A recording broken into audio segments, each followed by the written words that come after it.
All right. This is the Culture Clash. We are back the last Sunday in January, the first January of the new decade, 2020. I'm your host, Michael Barngrover.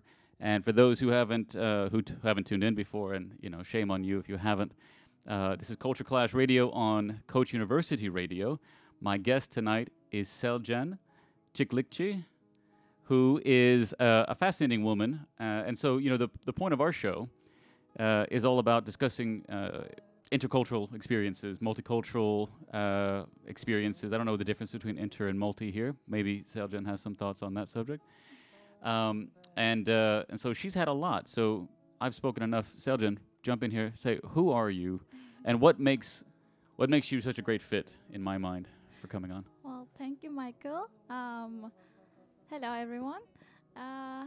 So I am interested in cultures, as you said, and I think I had a lot of experience with it because I lived abroad and I worked for an online magazine in Turkey, as you already know, Yabancı.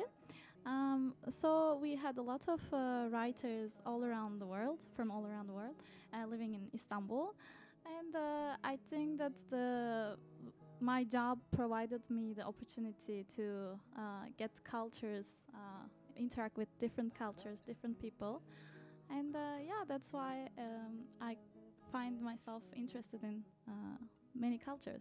I mean, and that's just one thing. That's just Yabancı. So you've actually done a lot of things outside of Turkey. You've lived abroad. You've studied abroad. Yeah. And even what you studied in university was a broad subject. So Yeah, cultural management. yeah. So let's just to introduce the audience to what makes you an authority on the subject, because I think you very much are Authority. Well, that's yeah. I mean, so you went to university in Ankara. Yeah. And you're from near to Malatya. Malatya, Yeah. And you studied American Culture literature and and literature. literature. So culture. So Yeah. we'll come back to that because we were discussing it earlier today. Like how much was culture, how much was literature, and I actually thought it was literature and culture, but it makes more sense if you said it was American culture and literature. Yeah, the name of it is American culture. And It also suggests where the emphasis was. Yeah. But then outside of that, you're fascinated with Asian cultures, and you lived in Korea. You studied in Korea, and you studied in Belgium, which is Eurasia, so it's still part of the giant landmass. And curiously, you didn't spend a lot of time in the U.S. despite having studied it. Yeah. So, all right. So first things first. And you mentioned this a little bit to me before. What first attracted you to the idea of wanting to live abroad and wanting to be around people who were different, had different customs and things? Okay, so I was always interested in different cultures and different parts of the world and people from all over the world. I remember, like on TV, when I see Asian people, especially, or Africans, I would be so excited. I would just sit there and watch them. Like look at their facial expressions and their eyes, the way their body moves, that was exciting for me. So one summer, my family took me on a road trip, and there we saw many Asians, like Asian groups, like Japanese and Koreans and Chinese. And even though I didn't speak any English, I wanted to interact with them. So I was basically pushing and pestering my father, like saying, please, just let's go over there and talk with them. And my father's English is like not the best, but still he took me there. And it was really exciting to be able to like get in touch with an Asian person. After that, when I was like 10 or 11, I saw three Korean guys on the street, and they were looking for a hotel. I said, I don't speak English, but I can take you to my auntie's house, which is next to the hotel that you are looking for. Did you say that in English? What language did you use to say that you couldn't? I was like, with my hands, like, Tarzan language. I was like, my auntie over there, let's go, And they didn't understand probably what I'm saying, but that's what I was trying. So these three strange men followed this tiny girl wherever she was taking them, which is, it's interesting. So you get to your auntie's house. Yeah, and when I ring the bell, my auntie opened the door, and she was shocked. Like, she saw me with three Koreans. My granddaughters brought three grown men to my house. Yeah. Yeah, and my grandma was also at home, so she prepared some Turkish coffee for them, and they were drinking. You know, Turkish coffee is drank with small cups, so they were drinking it. They thought it's a one-shot thing, so they drank it like alcohol in one shot, and they got burned, and they were like shocked, like why. We thought like So did they all do it at the same time, or did one do it and the other two vicariously learned? basically one of them was trying it, like sipping it slowly with you know Hmm. making it colder, and the other just did it like a shot, and the other was completely shocked. He didn't know what to do, so So he did too. no, he didn't. Oh, okay. He was just about to do it, and after he saw like it spilled a little, then this guy was like, okay, maybe I shouldn't do it, and he stopped halfway. So for me, that was such a different experience. I still cannot forget it. I was laughing. I'm sure they can't forget it either. Yeah, I guess so. Because the other thing about Turkish coffee that's so, and so I mean, is there a Korean coffee? Like, do they have a particular culture for coffee at all? Yeah, they love coffee, but not the way we Or is it filtered? serve I it. mean, Yeah, it's yeah. I mean, filtered I think coffee. for a lot of people around the world, the idea of unfiltered coffee is really weird. Mhm. And so that for me, when you told me the story, the first thought I had is that, well, he just got an entire mouthful Yeah. of like just coffee grounds, rather than the heat. I didn't think about like how hot it was as well. It was boiling probably. Uh-huh. But yeah, that's a big change. The idea that you drink it without trying to disturb the bottom of the cup Yeah. because it's going to ruin the experience. So all right, so then and these three guys you told me off air, Mhm.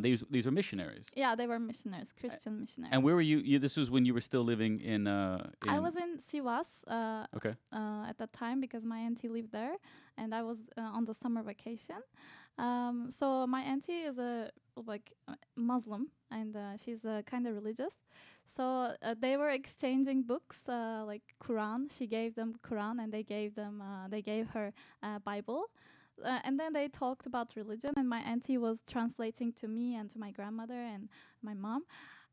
It was interesting to see some people from Asia, all over from all other parts of the world, and they are Christians, a religion that I was not very familiar with at that time. So And not one that always people associate with East Asia, despite the yeah, fact that it's quite popular there. yeah, definitely. So it was an interesting experience for me. I still don't forget that. All right. So then you went to university in Ankara, and what led Uh-huh. you to choose? I mean, you were interested in Asians and Uh-huh. Africans, but were you interested in North Americans, like from the TV? Well, I was interested in every culture. Okay. There was no just Asian, but yeah, generally I was watching Korean dramas, like following Korean music mostly, and I wanted to study at first Korean language. But then we went to a few companies, like Toyota. This is a Japanese company. Other companies that are based in Turkey, but from Korea and China and Japan, and they mostly told us that like English speaking people for later in hiring employees, it's okay to know just English because that is the language they are using basically Hmm. to communicate. So I was like, okay, maybe then I don't need to actually study Chinese, Japanese, or Korean, but I need to learn English good so that I can have a more wide spectrum of job opportunities in the future. Yeah. That's why I chose American culture and literature instead of choosing the English language and literature, which is another department. I thought cultures are more interesting, and I should be learning the American way of life and American culture better. That's why I chose that one. Okay. So then at that point, were you speaking English at that point, or? Yeah, because Okay. in Turkey there is the system like you need to choose a major by the second year of high school. And for 3 years you get the focus on that major. So I chose the language major, foreign language, and we were having many classes specifically in English to get ready for the YDS exam. Mm-hmm. And yeah, That's the I was foreign language fluent. exam. Uh-huh. Okay. So with your high school, you went and looked at these companies, Mhm. and that was what led you to choose. But at that time, you didn't really need language. instruction so much. You just Yeah, need more immersion. yeah. I just needed to learn the cultures and to actually have a diploma, basically, that states that I am competent in languages, Hmm. especially English language, and I know the things that that the faculty is teaching me. And you went to a pretty prestigious university. Yeah, Bilkent And is that's University. an English language education, or is it mixed? It's English only. Okay. Our teachers, the instructors, they were all from America, except two. Um, so it was predominantly in English. And if you cannot speak the level that they are expecting you to, you need to attend 1 year of Yeah, the prep program. prep program. Yeah. Which is, I mean, I think we talked about it in a previous show. Like the prep program for people outside of Turkey, this is something that really is quite strange to me. Is that universities mostly don't pick their students. Their students are kind of assigned to them by the central agency, and so if you're a university that's English only, the language of instruction is English, and many of the most prestigious universities, I think almost all of them, are English exclusive education. Yeah. The students, the vast majority of those students, have to spend a year in a crash course to learn the language to be able to be instructed and participate. And of Yeah. course, it's really hard and ambitious to do that. So a lot of kids, they're in their third or fourth year of exclusively English education, and they still are less than proficient at the language. And that, for me, I benefited from it, having studied and continued to study in Turkey.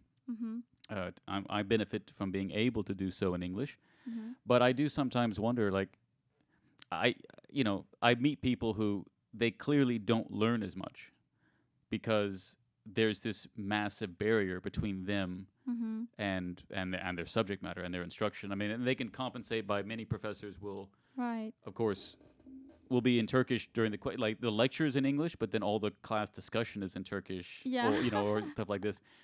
But yeah, I mean, there's a barrier, and it obviously affects a lot of people's confidence. Yeah, definitely. We even had people in our class, which is American culture and literature. You need to speak very good English to be able to decipher the novels or the poems that we are going through. But some people wouldn't be able to understand analyze the poems or the texts because of the language barrier. Even though they attended many classes, they were still like not competent enough. And of course, it impacts their ability to understand the course material. Yeah, I mean, it's just something that I've always felt, again, hypocritically, because I benefit from it. Like, it just doesn't seem like it serves the development as much. I mean, definitely, like, so I don't know if I ever told you, my master's at Boğaziçi, the thesis, the project that I did for my thesis, I was predicting student performance, whether they would graduate with high honors or not at all after 1 or 2 semesters, based off of their first classes, and then a lot of this demographic information that would be collected from them when they came in. So the size of the city that they came from was a significant predictor of their future performance. Oh. If they came from the top 5 cities by population, they were much better off. Almost no one out of 400 kids who came from, the other 50 cities or something, the other 40 cities that are small, like almost none of them got high honors or honors even. Like they were lucky to graduate. I mean, and almost everybody graduates, so it's not like you have a lot of people failing because they're not paying for these. But high honor or if less. if you did not go to the prep program, which means that linguistically you were prepared to study from the beginning, 95% you got high honors. And it was just like that, straightforward and that simple. And every semester that you spent in the prep program, because some people spend more than a year, like if they don't achieve the what they're looking for, what they need, your grades for every year of your studies are lower than someone who spent 1 semester less. Like, and that was intuitive, but was still really surprising to see that in the 3rd or 4th year it never converged. So I mean, like, obviously you were prepared to study, or definitely more prepared than many other people were, and so you got maybe the full benefit. But a lot of people aren't able to get that benefit. Yeah, I passed the prep school. I didn't have to go there. Hmm. In the first of all, they do an examination to see your level. So I was lucky. I already had studied at the high school in the languages department. But I can tell, yeah, there are many people who want to learn their subject better, but because of the language problem, they are not grasping the whole material as much as they wanted to. Yeah. So now, you actually studied American culture and literature because you didn't, not because you wanted to work with Americans specifically, but Yeah. because you wanted to work, with people and companies from Asia.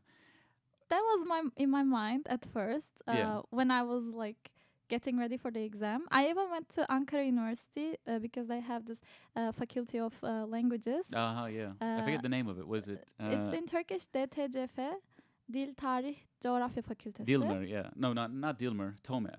Tömer. Yeah, Tomer is the acronym that for anyone expats in Turkey, Uh-huh. particularly Istanbul. To learn Turkish. Yeah, Tomer is like the national standard, but then Istanbul also has Dilmer. Yeah. That was spun off of some teachers who broke out of that program many years ago. So okay, yeah. So I went to this faculty of Ankara University just to see the Japanese classes, the Korean, Chinese. So I attended all these classes just for a trial, and I saw that they're learning the languages, but they don't really learn the culture. I mean, mostly it's about translations or just to learn the language so you can do in Korean companies or in Japanese companies. So that's not what I wanted. I didn't want to be the translator. I just wanted to mostly focus on culture. That's why I went to Bilkent University. Even though it's not really the Asian culture, I started somewhere to learn the American culture, and I decided to learn more about the other cultures. So when you say like cultures that you want to study, you prefer to study culture and focus on that. What is culture for you? Like culture, it's hard to define, and you get into a lot of debates and arguments in different places about it. Yeah. When I was in Palestine, of course, it's a region that's been inhabited by civilizations for as long as there's recorded human history, and the locals that I would live and work with there were very aware of that and very proud of that. That the Palestinian culture, as they define it, is one of the oldest in existence. But that American culture is an oxymoron. There is no culture because there's no history. Oh, I hate this. I mean, so it comes up, and so they define by certain things like what food do you have? Americans have no food because it's coming from other places, and what music? Well, you say, well, rock and roll, but that something like that doesn't count. And of course, this is all arbitrary. Like, at what point does something become not? I mean, rock and roll has roots in musical traditions from all over the world and stuff. I mean, so at what point does it become a culture? What do you define? Not explicitly, but what do you look at that you say this is culture for me and what I really like? Okay, I think first of all, like you said, some people, when I was studying American culture, when I said this, they tell me, "Oh, there is no culture in America," and that really pisses me off. Like, come on, you are consuming so much cultural material.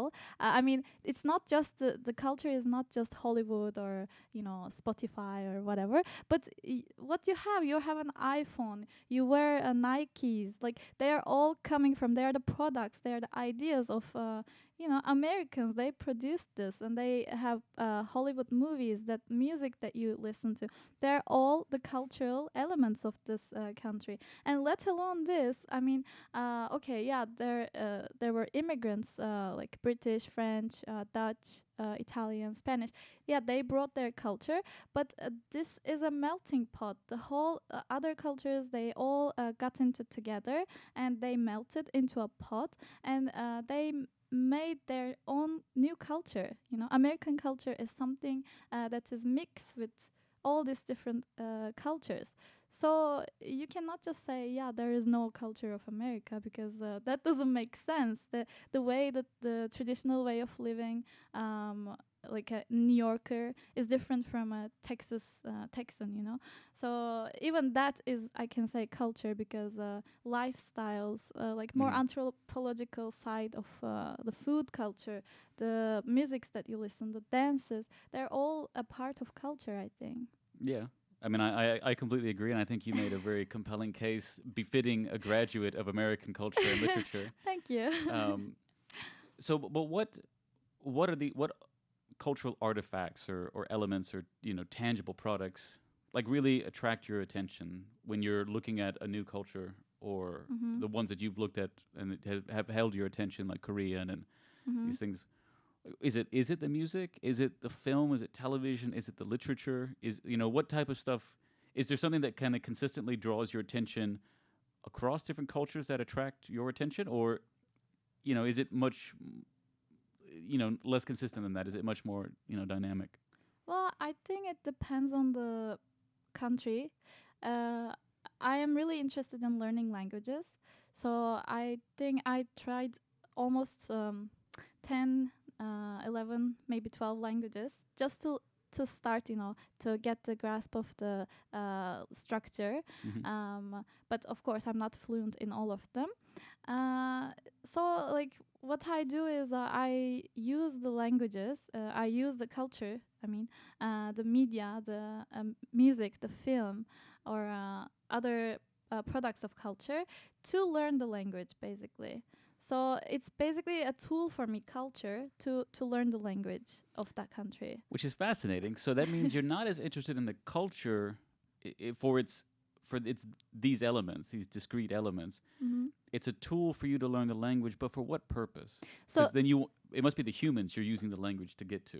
yeah, I think that it's the communication part. So if I learn the language, I learn the culture too, and then I can properly communicate with the person from there, and I can understand why he or she is behaving the way they do, because I can read behind the between the lines that this person's culture requires him or her to do this.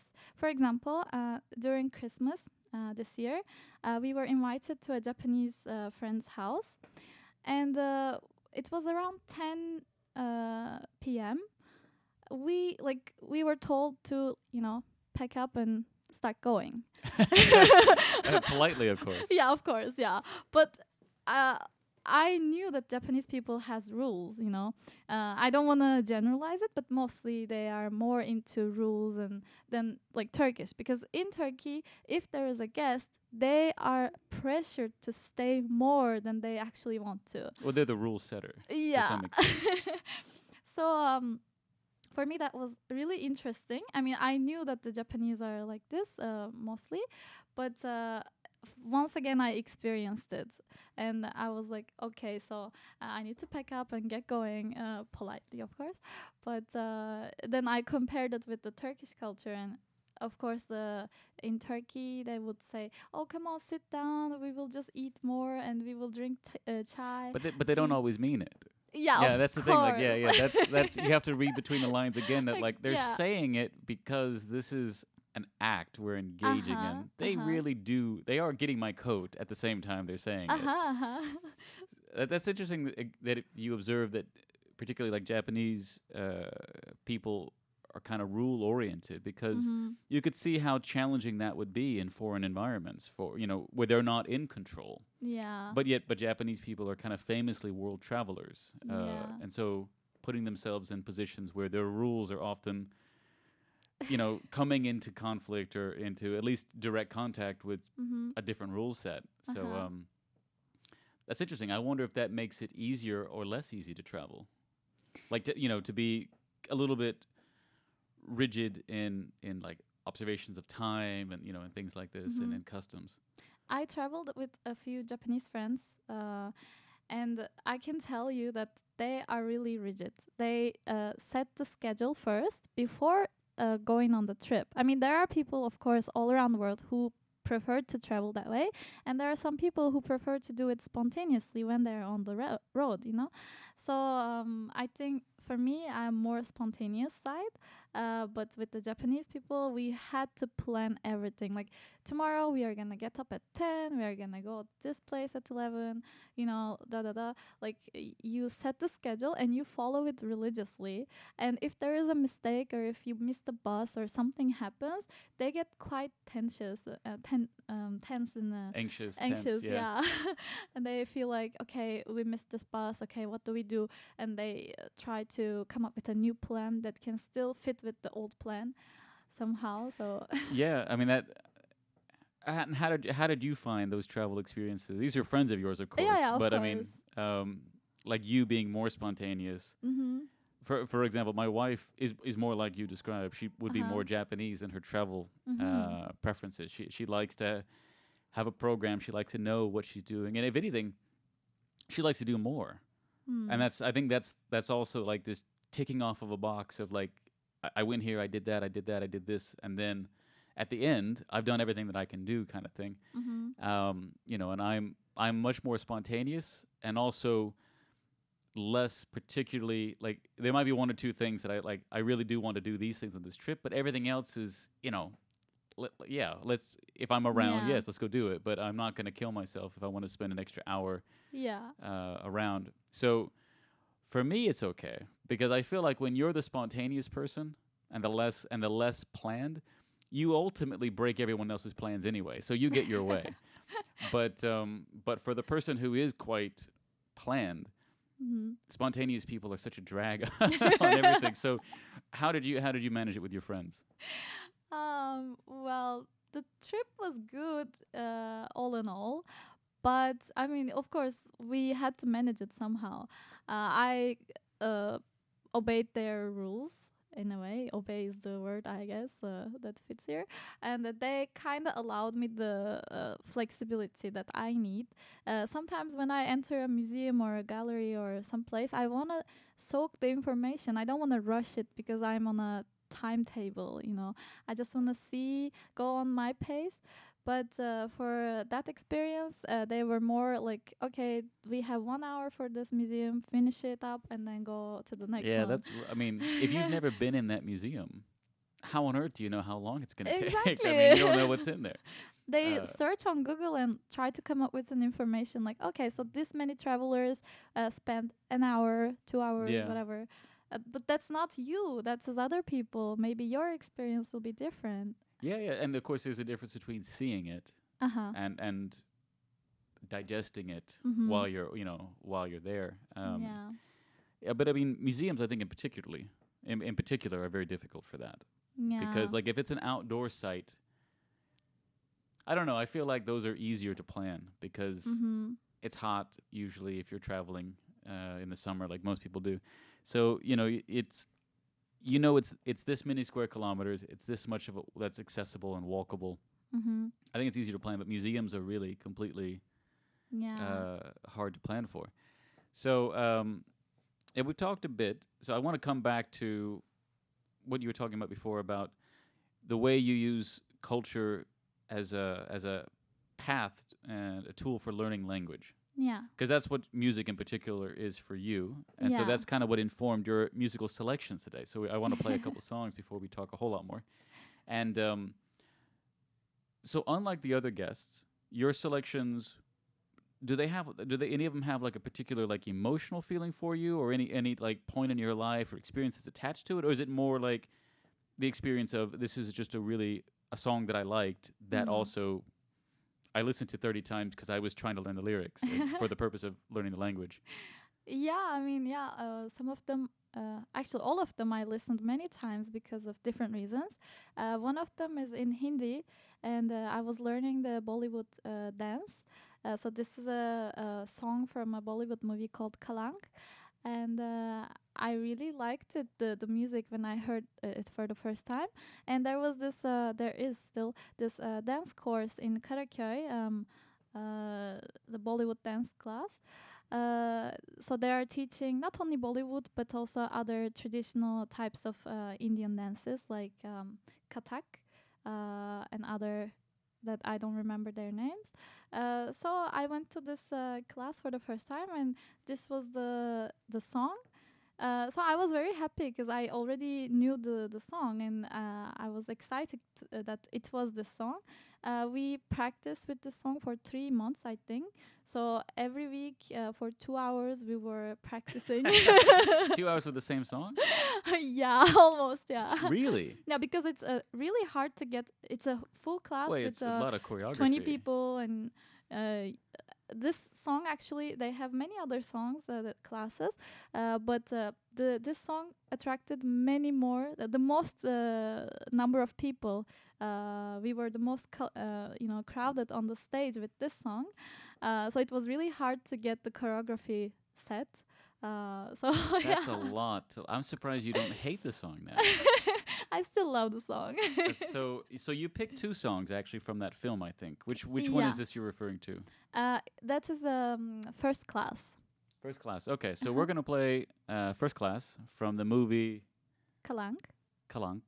So yeah, go ahead and enjoy.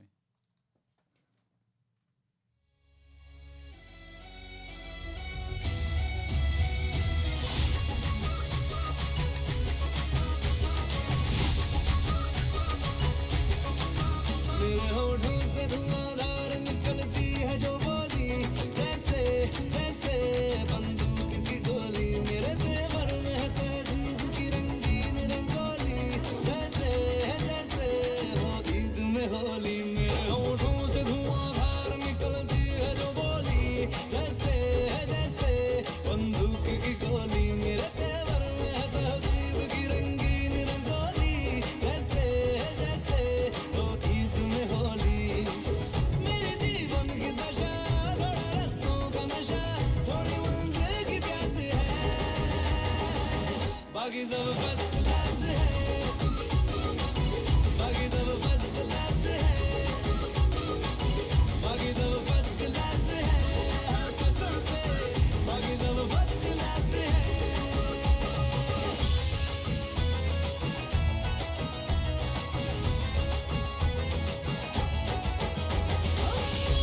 के होठों पे चर्चा तेरा, पटता गलियों में परचा तेरा, यूं तो आशिक है लाखों मगर सबसे ऊंचा है दर्जा तेरा।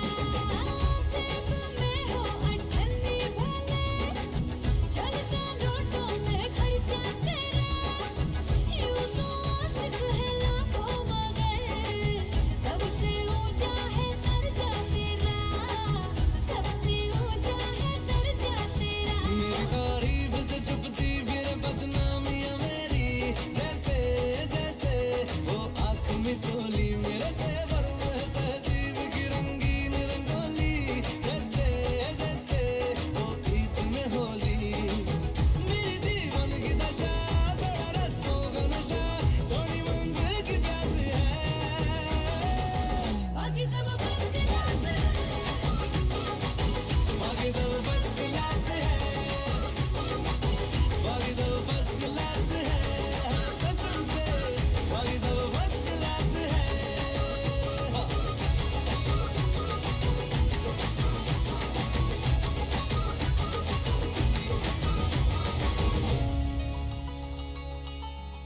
रघुकुल रीत सदा चली आई, प्राण जाए पर वचन न जाए।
All right, and we're back. And so we were talking off air about Indian restaurants because when I loaded up that second song, so that second song was what is it? Garmore Yeah. Pardisia, Uh-huh. also from the same film. So those are our two films from that movie, and I hope you enjoyed it. But when I was loading it up, one went into the other kind of so seamlessly that it almost seemed like it was maybe the same song just continuing. And so I was like, oh, I feel like we're in an Indian restaurant now. You know how the music ambiently just kind of like fades into one another. But that got us talking about Indian food. Mhm. Seljan's a big fan. Oh, I love Indian food. I mean, generally, what is it that you really like to eat? Um, I like to eat butter chicken most of the time, but I like the like spicy things too. This butter chicken is not spicy, but yeah, all curries, like hot sauces, spicy Mhm. sauces. I really love them. Yeah, the spicier the better. Yeah. Definitely for me as a vegetarian, that's just like Oh. I think it's natural. Uh-huh. But so then we were talking about I think it's almost a cliche that you can pick. We talked before I think with a few people. We definitely with Sinem, our guest on the last show. Mm-hmm. Istanbul and Turkey more broadly is just not very known for a very multicultural cuisine. Mhm. It's Turkish food, and there's variety. Obviously, Turkish food is Yeah. is a genre rather than a specific set of meals. But generally, if it's Indian or if it's Chinese or if it's French or whatever, like the general immediate knee jerk reaction is yeah, but none of them are any good in Istanbul. Mm. But Seljan says perhaps that's not true. Perhaps that is just one of these biased cliches. So we were listing off the restaurants.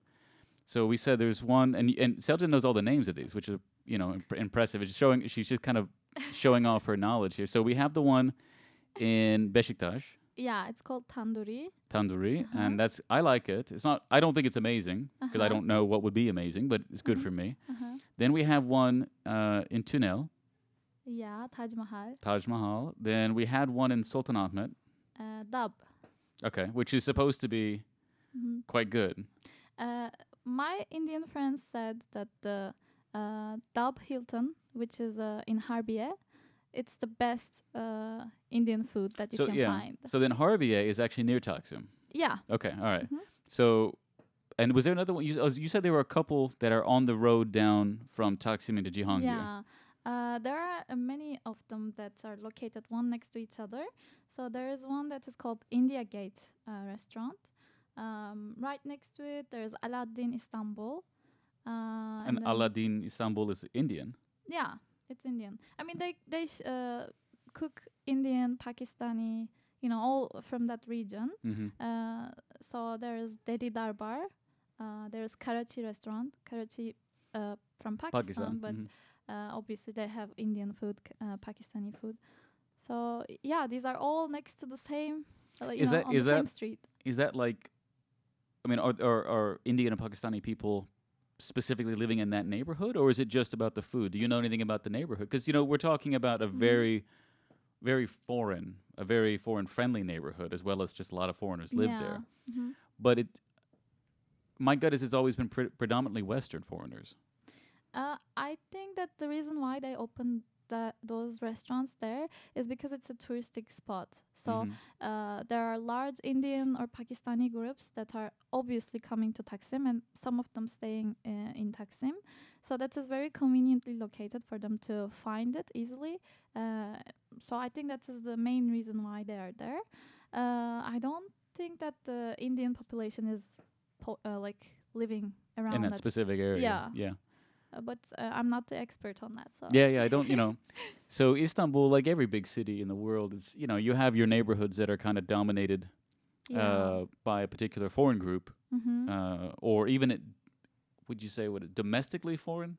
People from specific regions of Turkey Mm-hmm. kind of like plant their flag, and many of the other people from their same cities and villages and regions come to those parts of Istanbul. Mm-hmm. So I actually have no idea where the Indian or the Pakistani populations would be centered in Istanbul. I used to know a handful of ethnicities and nationalities and stuff, Uh-huh. but never those groups.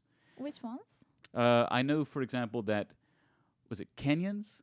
I believe I used to know a fair bit of the Africans because when I came to Turkey and when I came to Istanbul, I was doing refugee work, and many of the not refugees but migrants Mm-hmm. were from Central and Western Africa, Mm-hmm. and so Kumkapa and that whole strip between Kumkapa and up to Aksaray and into getting into the old city walls. That whole strip used to be very different, particularly along the seaside where the old railroad was. And so they were telling me like this was the area, this was the neighborhood for Ugandans. This was Kumkapa. I remember being quite strong with Kenyans, but then Oh. I think someone later confirmed to me that there were a lot of Somalis right on the water. That specifically the few blocks that are near the water of Kumkapa, but those were Somalis from Kenya, Mm-hmm. which are distinct from Somalis from Somalia, because it's a different group of people because they had fled Somalia to go to Kenya, and then later on they moved on, and so they already had the process. Because the Somalis from Somalia are predominantly located in Konya, at least 10 years ago. that was the city that they had to go live there when they registered. Okay. Anyway, yeah. So these are just neighborhoods that anyway we don't But know where the Indians and the You know, Pakistanis live. nowadays, Kurtuluş is very popular with Africans. And that's interesting because Kurtuluş specifically was Little Baghdad. All the Iraqis lived in Kurtuluş. Iraqis. All the Iraqis. Like when Ah. we were doing refugee work, we didn't even have to ask. We just confirmed. You're in Kurtuluş, right? And they would say, yeah, almost 99% of the time, yes. Oh, I didn't know that. And I've asked people about that who were not Iraqi but living there. And many of the times they didn't seem to be aware of that. But the thing about Iraqis, when they were coming as refugees, because of the Gulf War in the 90, and because of the stuff going on with Saddam before that, the system for vetting Iraqi refugees was so established, like for so many decades, for the UN or for Canada or Australia or the US, whoever was accepting them as a refugee for resettlement, they could vet. They could get someone on the street you said you lived. They could find out who you were very quickly. So Iraqis, when they were coming and getting accepted as refugees, would normally be resettled in about a year and a half. And so that Kurtuluş, it was very, very transitional. They weren't staying and leaving their presence so much. Because falafel, for example, Yeah. you didn't start seeing that until Syrians came. Because the Syrians were never being accepted for resettlement. They were staying in Turkey. And they started to do businesses and leave a mark, leave a real influence on the local culture. Especially around Aksaray and Yeah. that line. I mean, so many places. Basically, anywhere that was a main public transportation line, Yeah. as you would expect. So, yeah, it's interesting that you say that about Kurtuluş, because I've been wondering if Kurtuluş had changed, because, Iraq, I was doing refugee work, it's been years ago now, it was like 2013 when I stopped being involved with it on a day-to-day basis. And I've often wondered if Kurtuluş was still serving that purpose, because, so much about migrants and, getting back to something about foreigners in Istanbul are different than they were 10 years ago. Yeah. The composition is different, and the roles and the roles they have in society, I think, is different. It's much more. I wouldn't say it's like accepted that a foreigner is going to live in Istanbul and like have a job and have a business but I feel like it's more accepted than it was 10 years ago. Yeah, I think so. There are many more foreigners now from all around the world. Much more diverse. Yeah, exactly. Yeah. It's like some people. Of course, like, so you work with Yabanji, and, Yeah. Yabanji is a project. We had Tarek Yassin, the director of that project, on a few weeks ago. And, they've been here for many years now. They've gone through quite a series of, like, the cycles. And, but of course, when it started, it was very Western oriented. And that was, I would say, most Turks were really only interested in Western foreigners. Yeah, to learn English, basically. Yeah, to learn English, yeah. And, any type of maybe a pathway into finding a job or Yeah. resettlement. Abroad. But, and I would say it's largely with the fact that so many Western foreigners left after Gezi Park stuff and and the ISIS attacks, and then the coup attempt and stuff. Like so many left, and then so many just stopped coming because it was always a cycle. People weren't staying here and like Yeah. forever. But then you really do start seeing. I mean, the Syrians started coming in huge numbers for completely different reasons than most other expats. But some of them were quite wealthy. Some came on passports. Some had that ability to come and resettle, go to school, get jobs, get citizenship. And then I don't know if they helped to make it easier because they came in such numbers and for such like a sense of permanence that people had to accept them more. But you do see so many more Africans here. You see so many more East Asians, South Asians. Yeah. You know, and it's just much more diverse, and you just see it in any of the old places like Taksim and stuff. Which is better, I think. Yeah, I mean No, it's much more interesting, and I feel Yeah. like Turkish society, which I'm a citizen, but I'm not that much a part of Turkish society. But I get a sense that it's much more acceptance and a much more Yeah. curiosity in cultures that were not on TV all the time, you know, in years past. I think there is this thing. The generation is changing, obviously, and the younger generation is more interested in the cultures than the older generation because they are more like likely to speak other languages. Like my mother doesn't speak any foreign language, but my cousin who is 10 years old, she can speak very well English. So obviously their interest for culture and other countries is more than in the past years. So I think it's a good opportunity for foreigners to come here and settle down, and then Turkish people are more welcoming towards them. They are more curious. So I think Istanbul is gonna get more and more multicultural, hopefully. And so, for someone like you, who this is just like your catnip, this is just the stuff that you love. Like, tell us about like, what do you do in Istanbul to feed this need to spend time with people, learn about other cultures? It's easier for you now. What do you do? Like, where do you go? You mean like professionally or Well, I mean, in my private life? well, both. I don't know. I don't know what you do professionally. We're going to talk about that. Maybe we'll talk about it now. Okay. Nowadays, I am just doing freelance translations, English, French, and Turkish. But before, as you know, I used to work as an editor for Yabancı. So during my work with Yabancı, I had many foreigners. Like we were organizing events, and there were many to come to network and to learn to meet with each other. So that was how I was building my network with the other cultures. Nowadays, I'm just mostly translating. So translation is at home. You're doing more in isolation. That's why it doesn't really. It doesn't feed in as much. Yeah. So you Yeah. got to be more active, Yeah. proactive about it. So what do you do personally? So personally, I organize like with friends meetups or dinner plans. Mostly it's in another cuisine than Turkish, and mostly it has foreigners. At least 5 or 10 foreigners, and 1, 2, or 3 Turkish people. I think my circle in private life is more about foreigners, which I enjoy. It's not like I'm being racist towards Turkish, No, or of course not. Yeah, of course not. but it just got built like this. So that's what I do. I go on dinner with friends and we chat. I love this kind of conversations to understand each other, to help each other. That are like, I am here, I'm living here, but I have some problems with Turkish language and Turkish culture. So I like to give them, like, consult them. Okay, you can do this. You have a problem that you need to solve. Okay, I'm checking the steps on the internet how you can get it done.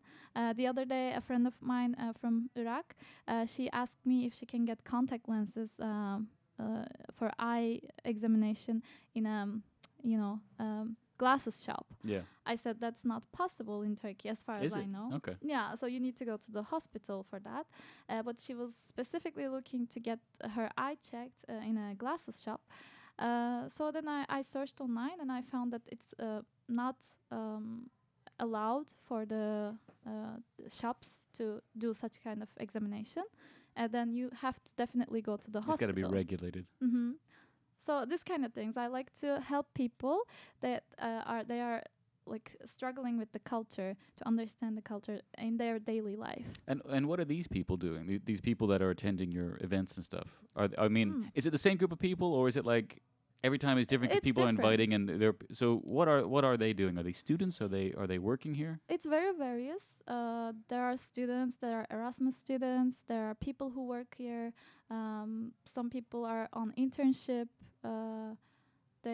Some of them are entrepreneurs. Some of them came here because they got married to a Turkish person. Mm-hmm. Some came because of their children's education. It's very diverse. Children's basically. education. How does that? Yeah. Yeah, describe that. So, because there are obviously Turkey. It doesn't. It's maybe a surprise to some people, but Turkey actually is an educational destination Yeah. for quite a large part of the world. Uh-huh. Universities here aren't bad. Actually, they're quite good. Definitely, yeah. There is this woman from Pakistan, Meliha, and her child is nowadays going to high school, but they settled here in Turkey to go to university for her. So they were looking for universities to find the best fit for their children. So yeah, Okay. there are many different kinds of people. And how easy is that though? Like the child would come, Mm-hmm. presumably would get a student visa. Mm-hmm. So practically, do you know like how easy that would be as a parent of a student? Like it's. I don't really know the procedure that you need to go through. Mm. But I think as long as you have the acceptance letter from the university, it shouldn't be that hard. No, for the student, absolutely, but for the parents, if But yeah, I mean, it's the children's parents. So especially if the children is under 18, they need a legal parent or a legal person to be with them. okay, but not in university. Like that No. would. For university, it's probably different. But for like high school, middle school, Mhm. that could be like that. Yeah, it's. I mean, obviously, people come.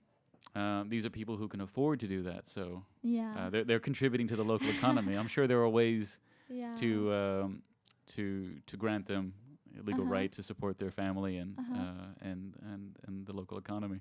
Actually, the other day I met with a Pakistani woman on a restaurant, and she told me she has she's married in Pakistan, she's settled, and she has a daughter.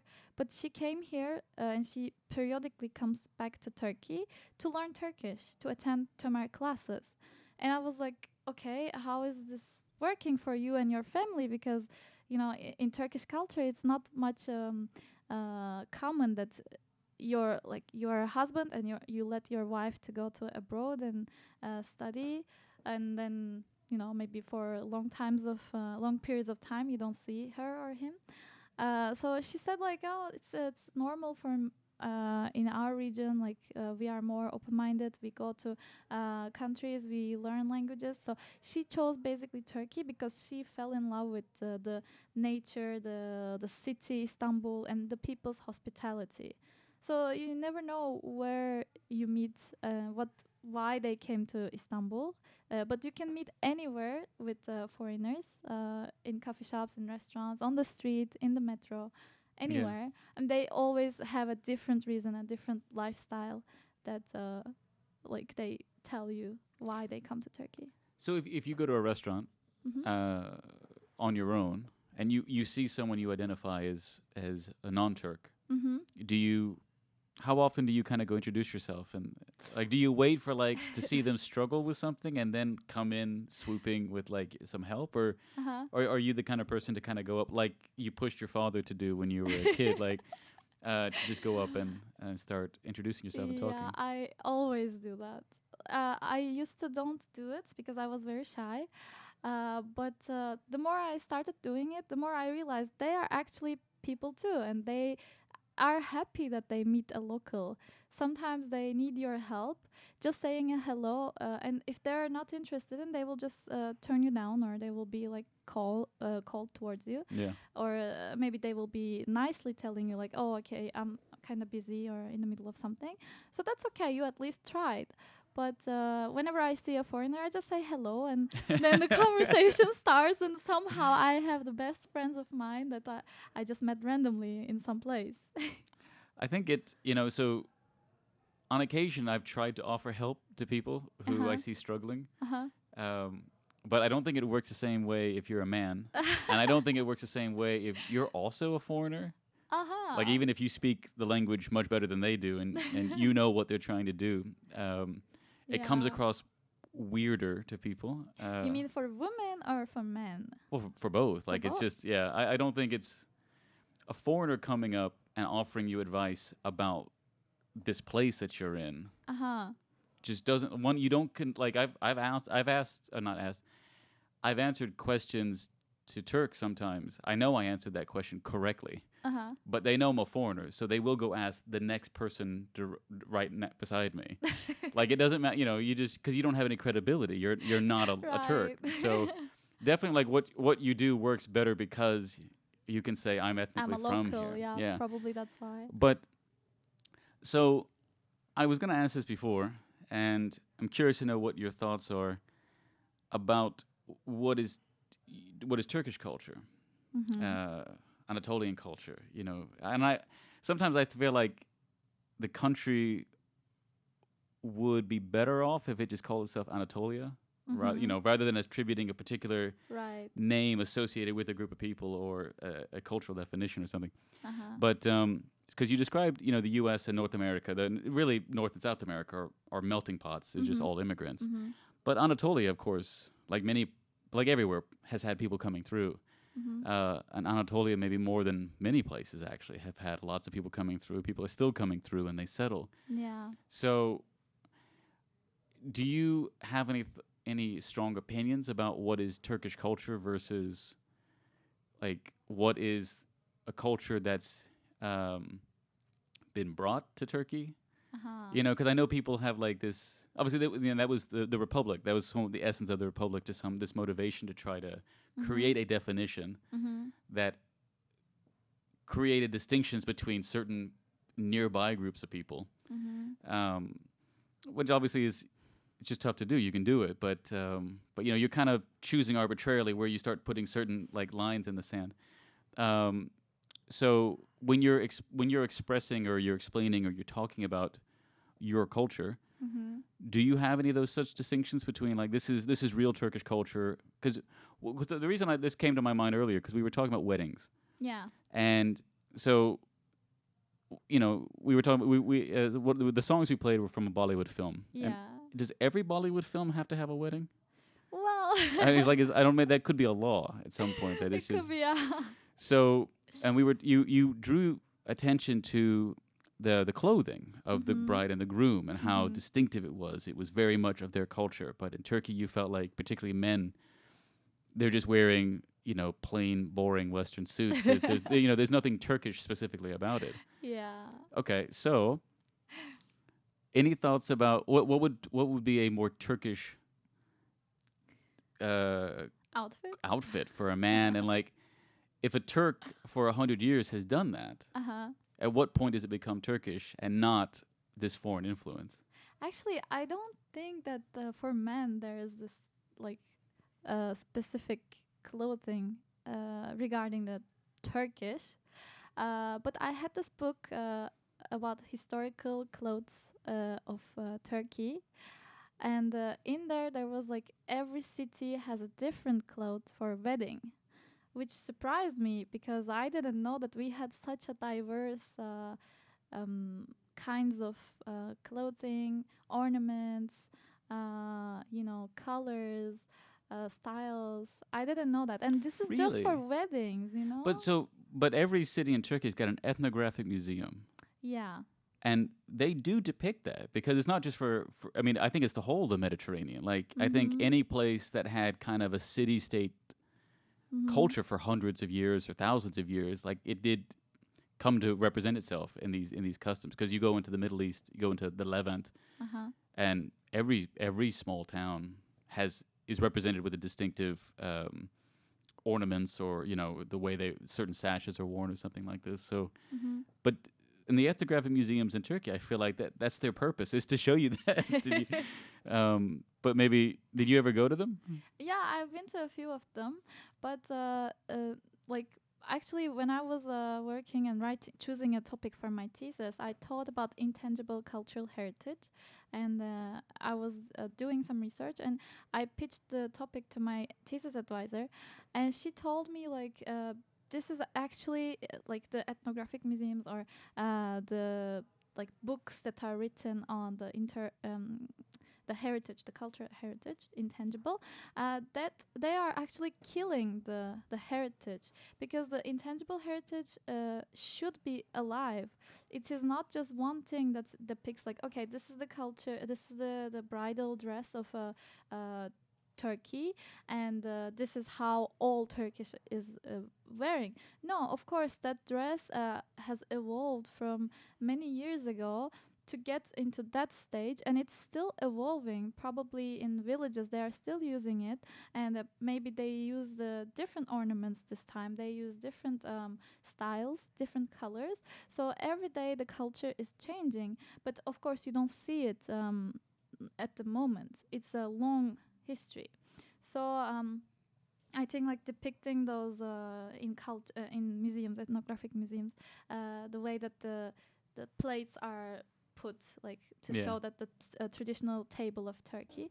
No, it's not just that. Of course, that is a one interpretation of the culture, but there are many others in different villages that they don't put that table like that. They use different ingredients. They have different styles of eating, like cutlery.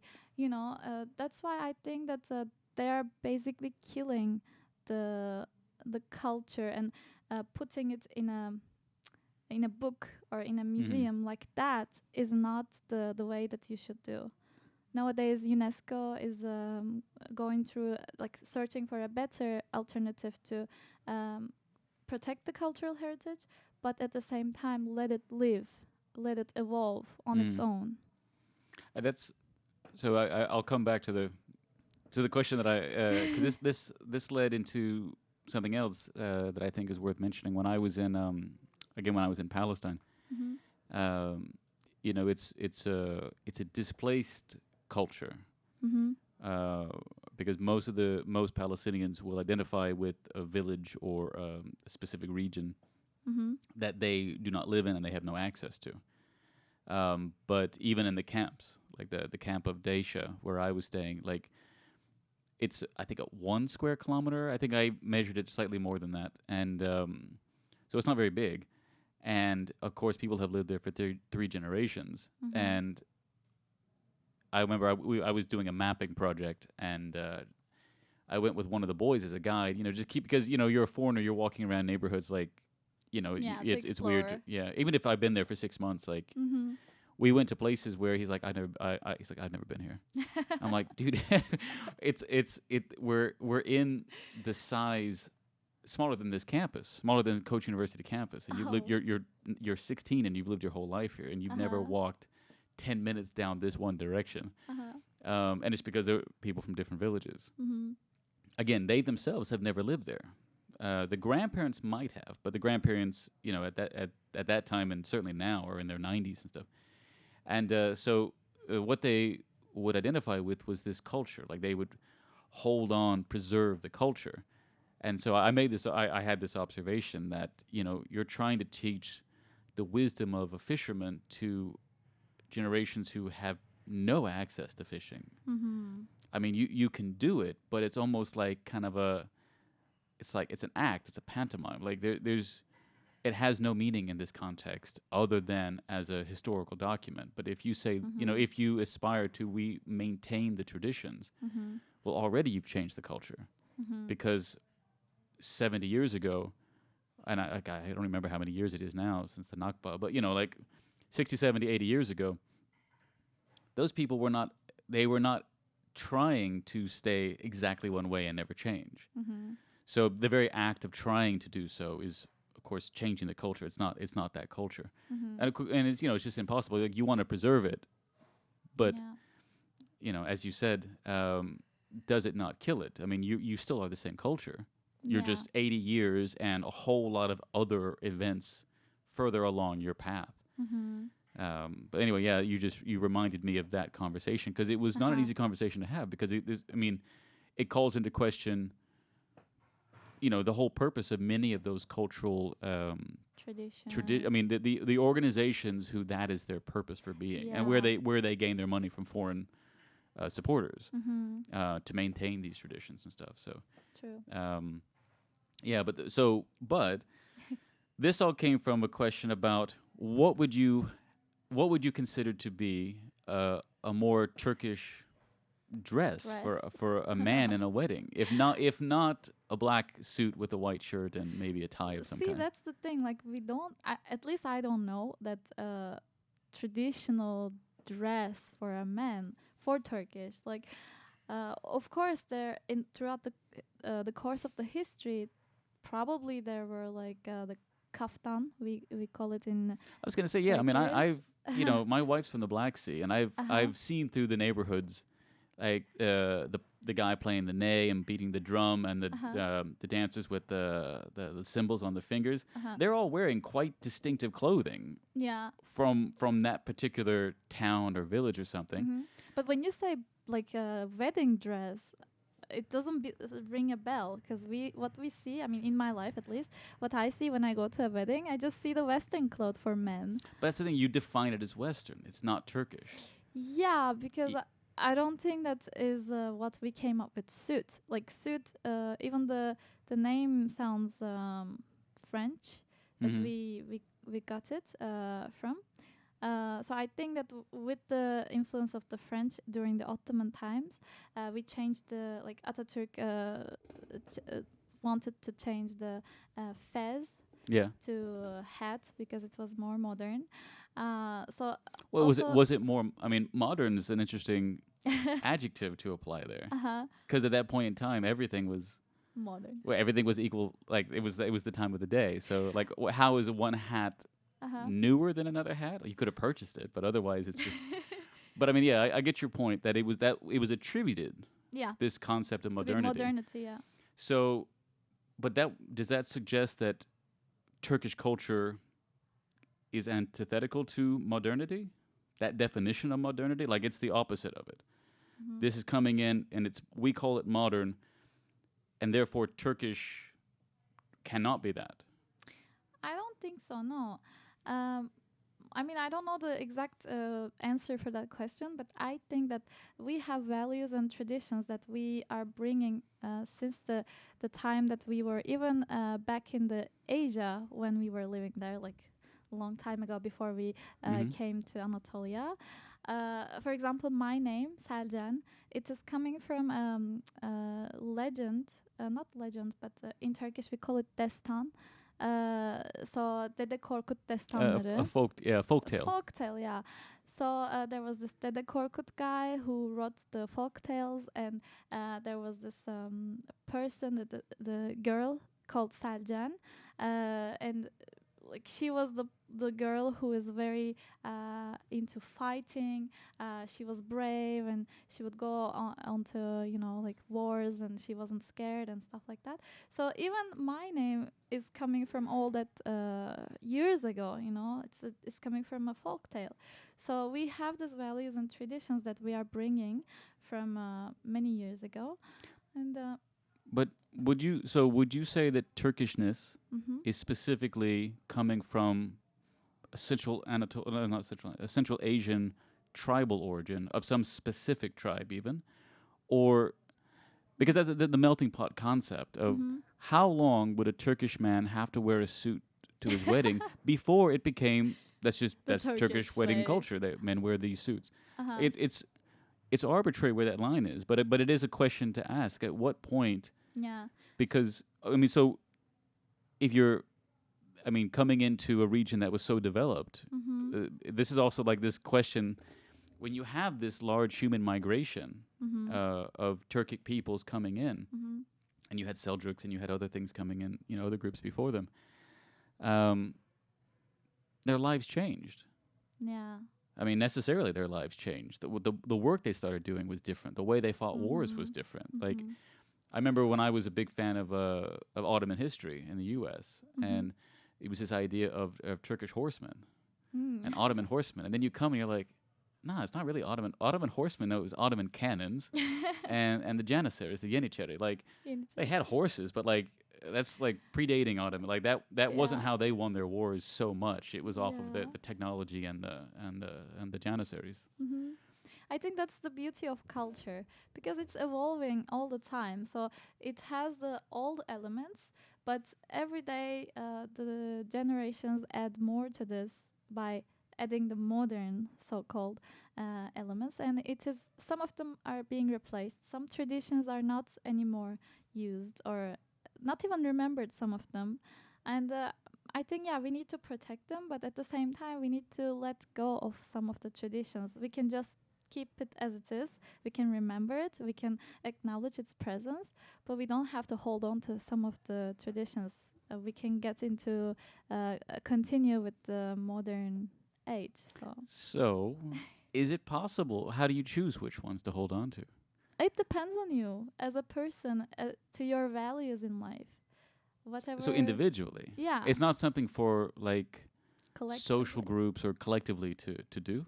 I guess as individuals we choose our own options, and in a larger scale it comes down to the collective thing. So if if many people are choosing the same traditions to hold on to, basically that becomes the collective tradition. So there is no right or wrong in culture, I think. So what about you? You grew up and we're all born into a culture, and it becomes part of us because we absorb it. And then at a certain point we start to make choices about certain aspects of it. And then you choosing to be so multicultural, and I'm actually going to set up this question, and then I want to go into some songs that were part of your process again, because we've played songs that were Hindi. You haven't been to India yet, so this is this is my next project. This is an upcoming immersion. But you also picked a couple songs that helped you in your immersion in Belgium. Okay, so but at this point in your life, and you're in your 20s, and you've traveled the world a bit. And you certainly every day you're introducing yourself to new people. How would you say your personal culture has changed? And I put that question. I want you to kind of marinate on that and think about it while we play a song. So which song do you want to start with? Of the French language songs. So this is going to be more of a definitely much more of a foreign music selection this evening. Oh wow! So we can go with Je veux from Zaz. I like that song.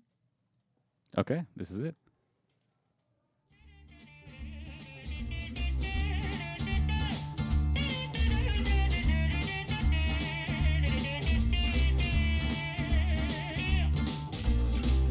Donnez-moi une suite au Ritz, je n'en veux pas. Des bijoux de chez Chanel, je n'en veux pas. Donnez-moi une limousine, j'en ferai quoi? Offrez-moi du personnel, j'en ferai quoi? Un manoir à Neuchâtel, ce n'est pas pour moi. Offrez-moi la tour Eiffel, j'en ferai quoi?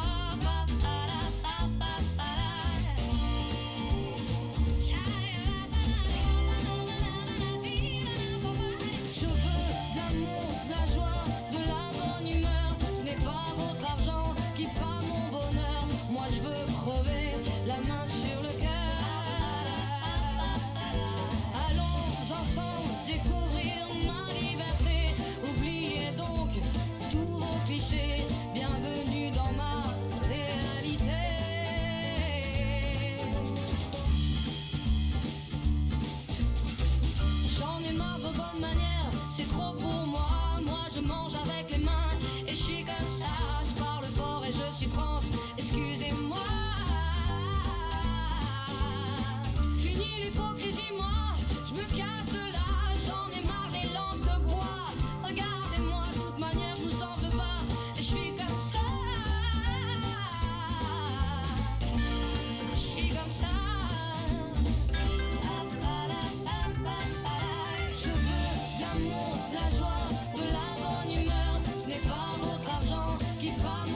l'amour, de la joie, de la bonne humeur. Ce n'est pas votre argent qui fera mon bonheur. Moi je veux crever la main sur le cœur.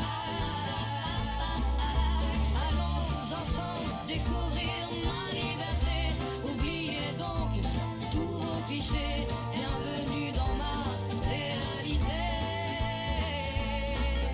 Je veux de l'amour, de la joie, de la bonne humeur. Ce n'est pas votre argent qui fera mon bonheur.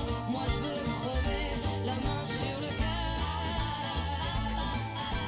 Allons ensemble découvrir ma liberté.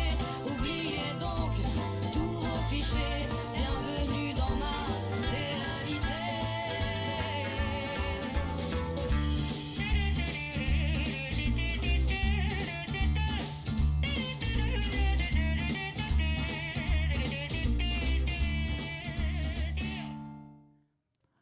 All right, and we're back.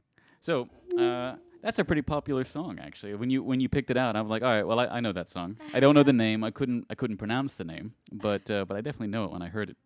All right, so I left you with a question, and I gave you just a few minutes to really think about how has your personal culture changed as a result of all this,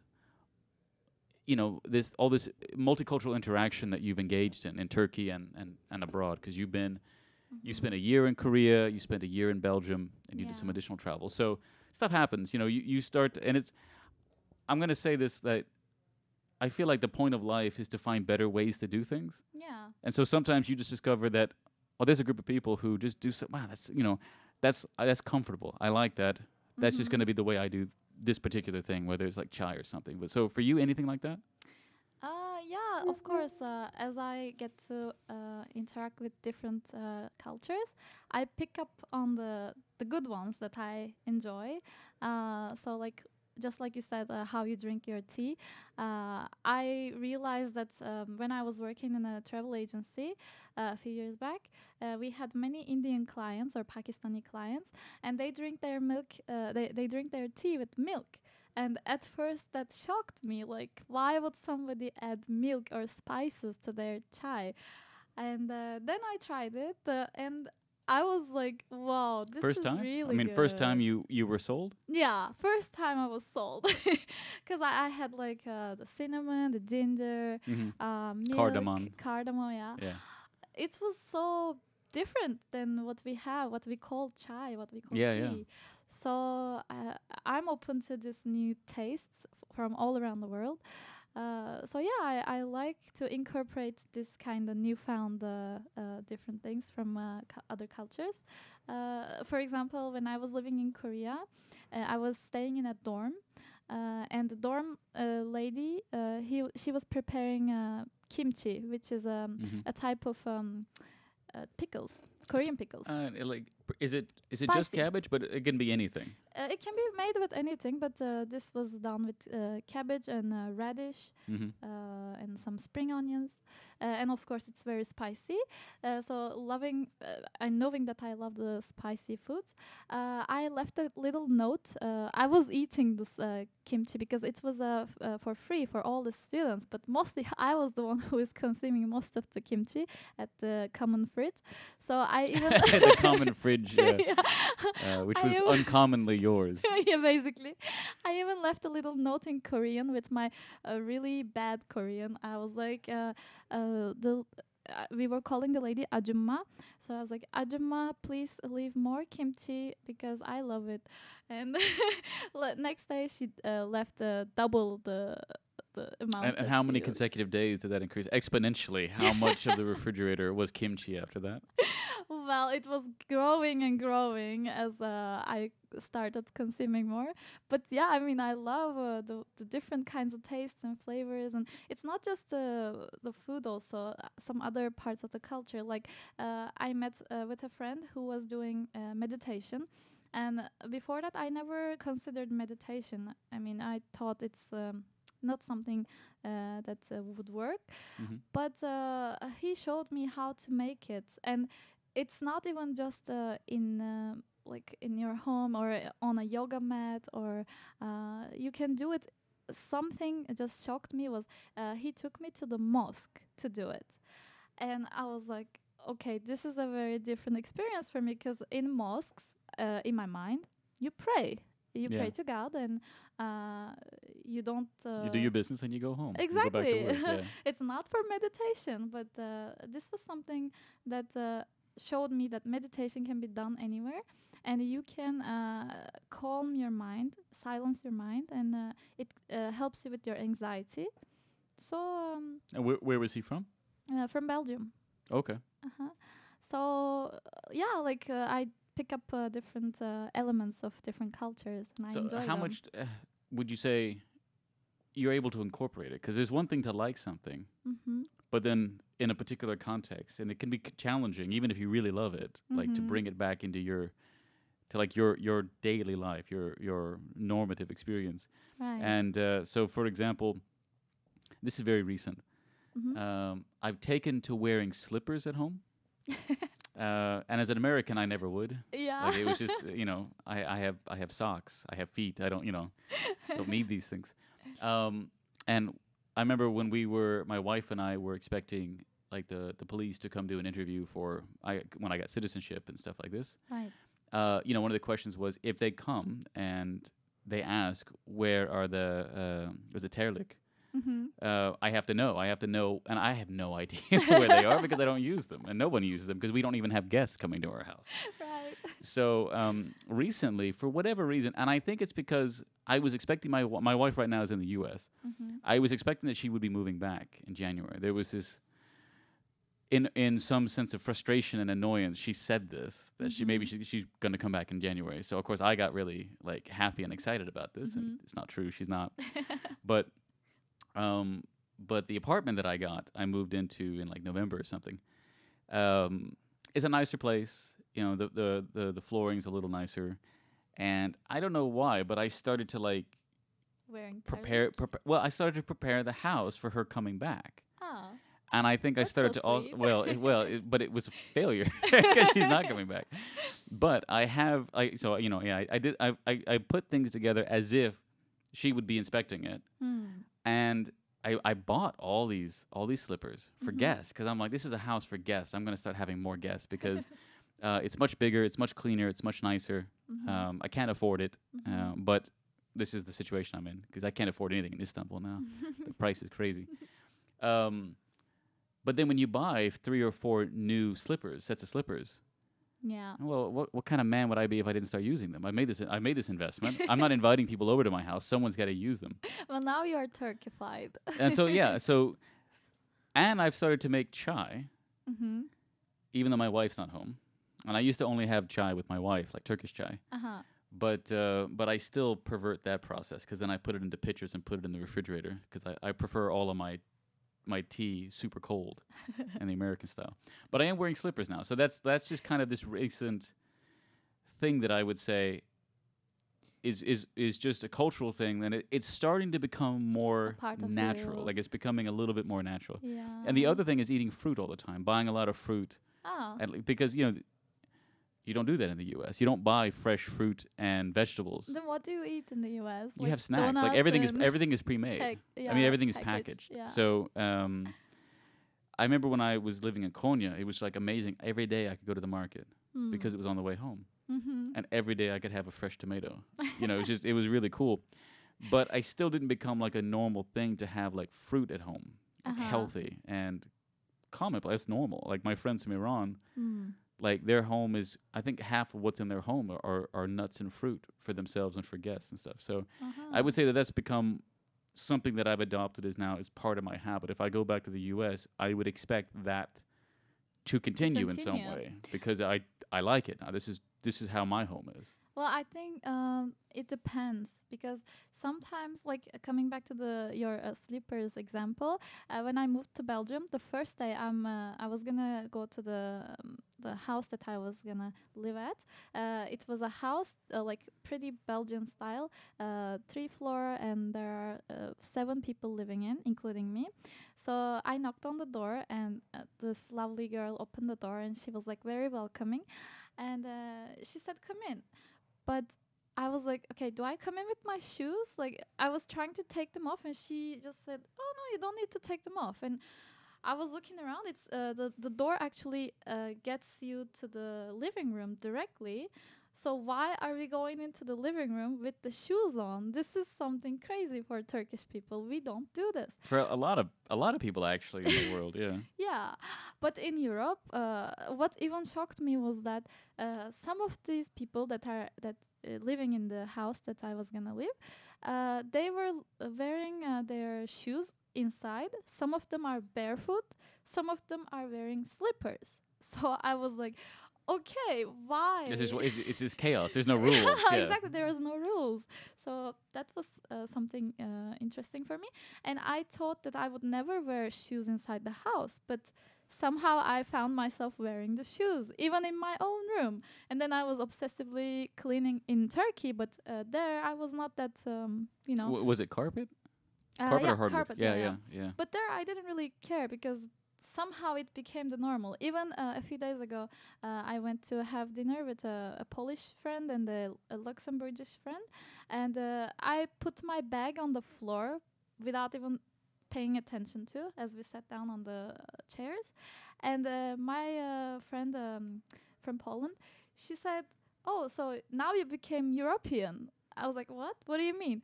And she said, "You put the bag on the floor. No Turkish girl would put their bag on the floor because it's dirty." you Yeah. know? Yeah. So you don't really realize. You know, these yeah. kind of My things. wife in the U.S.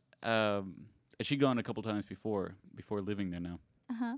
and she had this hypothesis, which I can't bring myself to believe, but so she feels like the ground is cleaner in the U.S. The streets, the sidewalks, like she thinks that, and I mean, agree. but but what I mean, there are some definitely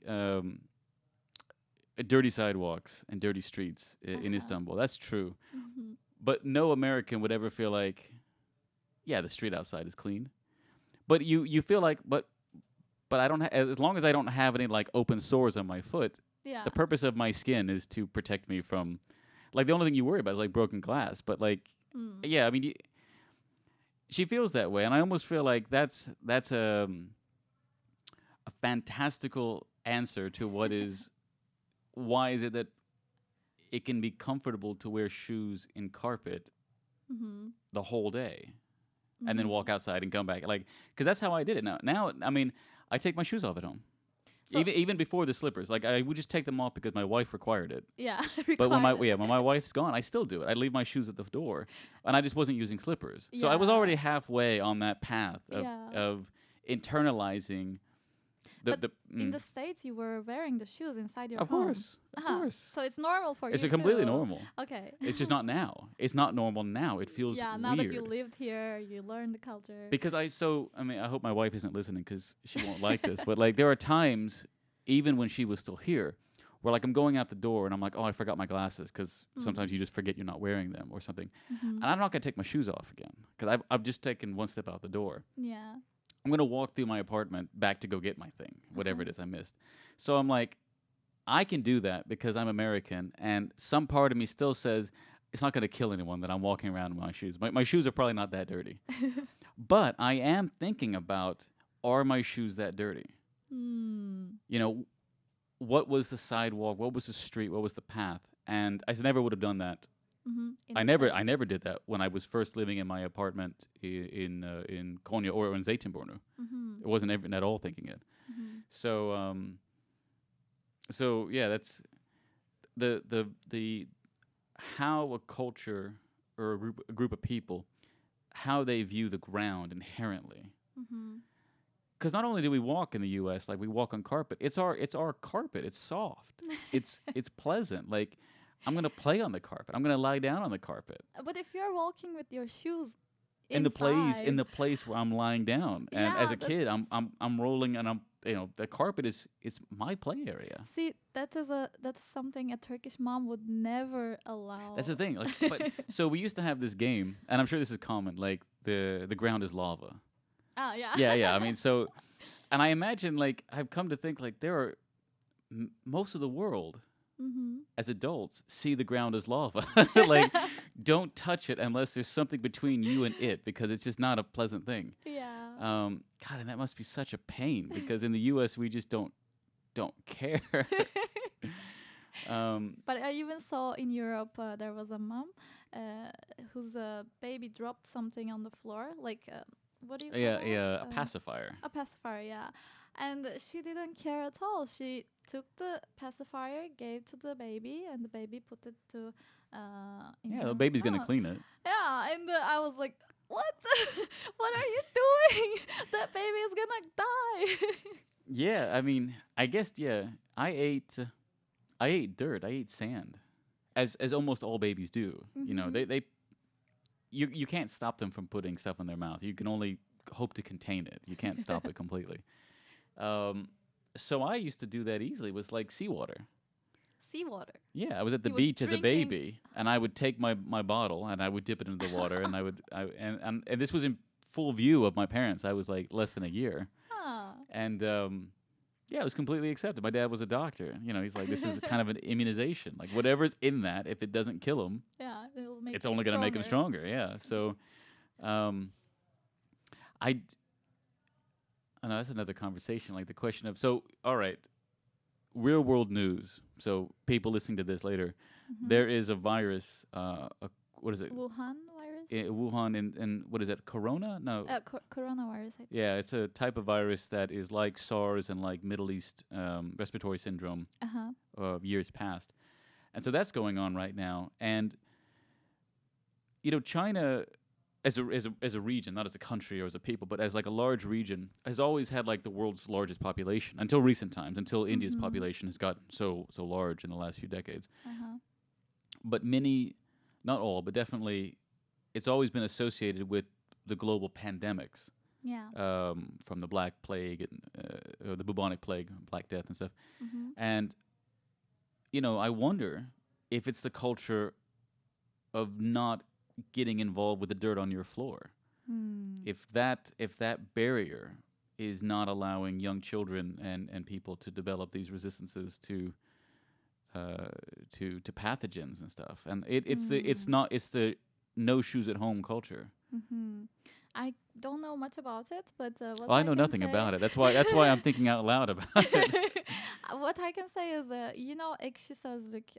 It's a website for like youngsters to write their comments about anything. Well, but it literally translates to old Sour- dictionary. No, it's Ekşi. That's right. It's not Eski. It's Ekşi. Ekşi, yeah, Yeah. sour dictionary. Yeah, sour dictionary. Okay, all right. Like since a couple of days after the emergence of this virus, there are like smear campaigns that are going on against China on this forums and Ekşi Sözlük. They say like the Chinese people eat anything they find, and that is why they are like having these kind of viruses and. I've heard that, and it's definitely on the more racist. Yeah, I mean, to be it fair, is I should racist. clarify that it was meant to be a little bit more comical and topical. The idea that a culture that doesn't wear shoes in the house might be more at risk to pathogens because of lack of resistance and stuff like this. So I don't. That's not directed towards even one group of people, but rather, shoes and slippers more generally as a threat to humanity. But I have heard this a lot, and there's so many, surprisingly, so many negative prejudices and beliefs about Chinese people. Yeah. That you hear from other Asian countries, Uh-huh. even South Asia. I mean, of course, Asia's huge, so I mean, Turkey. Most of Turkey's Asian, but don't see Yeah. themselves remotely in the Asia. same way. Yeah. But so, as someone who's constantly kind of mixing yourself and then mixing people, like, do you find yourself having to take an active role among your friends who are coming from different backgrounds? Are you having to be like a mediator of, hey, you might have this prejudice, but you're obligated to try and Yeah. address that prejudice. Yeah, I try that many of the times, but maybe it's not my job or responsibility, but I enjoy it. Like when I meet someone who has a prejudice against someone else from another culture, I make sure that these people should meet somehow anywhere in the world, and they should get to know each other, because the prejudice will only go away if they face each other and they talk about it and they understand each other and their views. Maybe they can have some empathy, and then they will understand why they are doing this. Understanding the culture, I think, is the way to end these prejudices. So sometimes I have Turkish friends who are biased against the Chinese, or mostly Chinese, yeah, because they eat anything, they say. They say, yeah. And so I organize dinners or meetings, and I Where invite. where not everything is eaten. Yeah. Yeah, Yeah. I invite my Chinese friends, and I deliberately open that conversation so that they can debate and understand at least, or maybe not even understand, but at least they get to be exposed to that topic. And learn about the other person's opinion. Mhm. Maybe it will change them, maybe it won't, but at least that is my responsibility. I feel like to just make them get given the together. opportunity. Yeah, Yeah, I mean, I would agree that you really can't. change You anyone. can't change someone's mind. You can only Yeah. create situations in which their mind can change. Mhm. But it's also an interesting point, like bringing them together so that that can be discussed, because not everyone is aware of the prejudices held Yeah. against their own, their own group of people. Mhm. I'm sure, most people I'm assuming are aware of the majority of them. Yeah. But there's always some esoteric prejudice that has little to no logical basis Mhm. that is held by some people that you're not aware of, like it's being attributed. Mhm. Um, Did you have any like prejudices against Turkish people or Turkey before you came here? prejudices, no, because I didn't. I wouldn't have called them prejudices. I Or didn't like know strong much. ideas? Like No, I had little to no idea about Okay. Turkey. And I would say that so I went to Palestine for a variety of reasons that ultimately kind of, I went there with no expectations of what I was going to see or do. Mhm. I was doing refugee work. I knew I wasn't going to save anyone's life. I knew I wasn't going to change anything while I was there. Mhm. I think that experience was not, I say that and that's all true. I still believe that. Like when you do this type of work, Mhm. you need to be realistic about your impact, Yeah. particularly if you're going there with any political ideology or agenda. But so you can't impact individual lives through your specific human to human interaction, and that's the extent of it. So the Mhm. more you interact, the more potentially you can do, but then less you may impact a single life if you're interacting with hundreds of people or something. So Mhm. that really can happen. But generally speaking, I went to see, and the means in which I could justify my observational opportunity Mhm. was to do refugee work. Mhm. And coming to Turkey was just to spend a summer while I was figuring out what I was going to do in Jordan, because I wasn't finding a lot to do in Jordan. Uh-huh. But I wanted to continue studying Arabic, and I wanted to continue working with Palestinian stuff. So I knew a girl in Izmir at that time who I kind of fancied. So we never got around to soap operas. So I don't think we're going to have time for tonight. But yeah, so the first night I came to Turkey and to Izmir Yeah. was the finale of a really fabulously popular show. Yeah, you told me Aşk-ı Memnu. Yeah. So anyone who's familiar with, what does that Forbidden translate? Love. Forbidden Love, yeah. Yeah. It was like the biggest regional and maybe one of the biggest global, Yeah. soap operas of that time. And this is 2010. 10. 2010, when I came in, I came on like June 28th, something like this. Mhm. I came on that night. Yeah, we can't. I wish we could get into the. We didn't even talk about the soap operas and how Yeah. this is like Turkey's greatest soft power projection and what it shares with Korean soft power projection of its culture and stuff. We won't have enough time. I Yeah, guess. but yeah, I didn't have a lot of expectations. I had very few ideas. Mhm. That girl, I thought was fascinating in Spain when I met her. We were at a conference. She's Turkish? She's Turkish. She's from Izmir. Okay. And we we were at a dinner because it was a Youth in Action conference, Uh-huh. which is a EU funded thing for those not from Europe, Mhm. and we were talking about religion and culture and stuff, and she was telling me that she considered herself a devoutly religious person. She was a steadfast and devout Muslim, Okay. and she told me this with a glass of wine in her hand because we were drinking, and I said, well, I can't judge you in that sense, but it is Yeah. just that is fascinating, and it's so Turkish. Like you know, It is. yeah. Years later, like yes, that's very Turkish, because she was also someone. She learned French. Ah. She went to France to work. Uh-huh. Actually, she had many boyfriends from Europe. From- Not many, but you know, she had boyfriends from From Europe. Europe, uh-huh. But she would never marry a non-Turk. Oh. That was her expectation. She failed that because apparently she married an American now. Last time I talked to her. So, That's but you know, ironic. like you know, which is also very Turkish.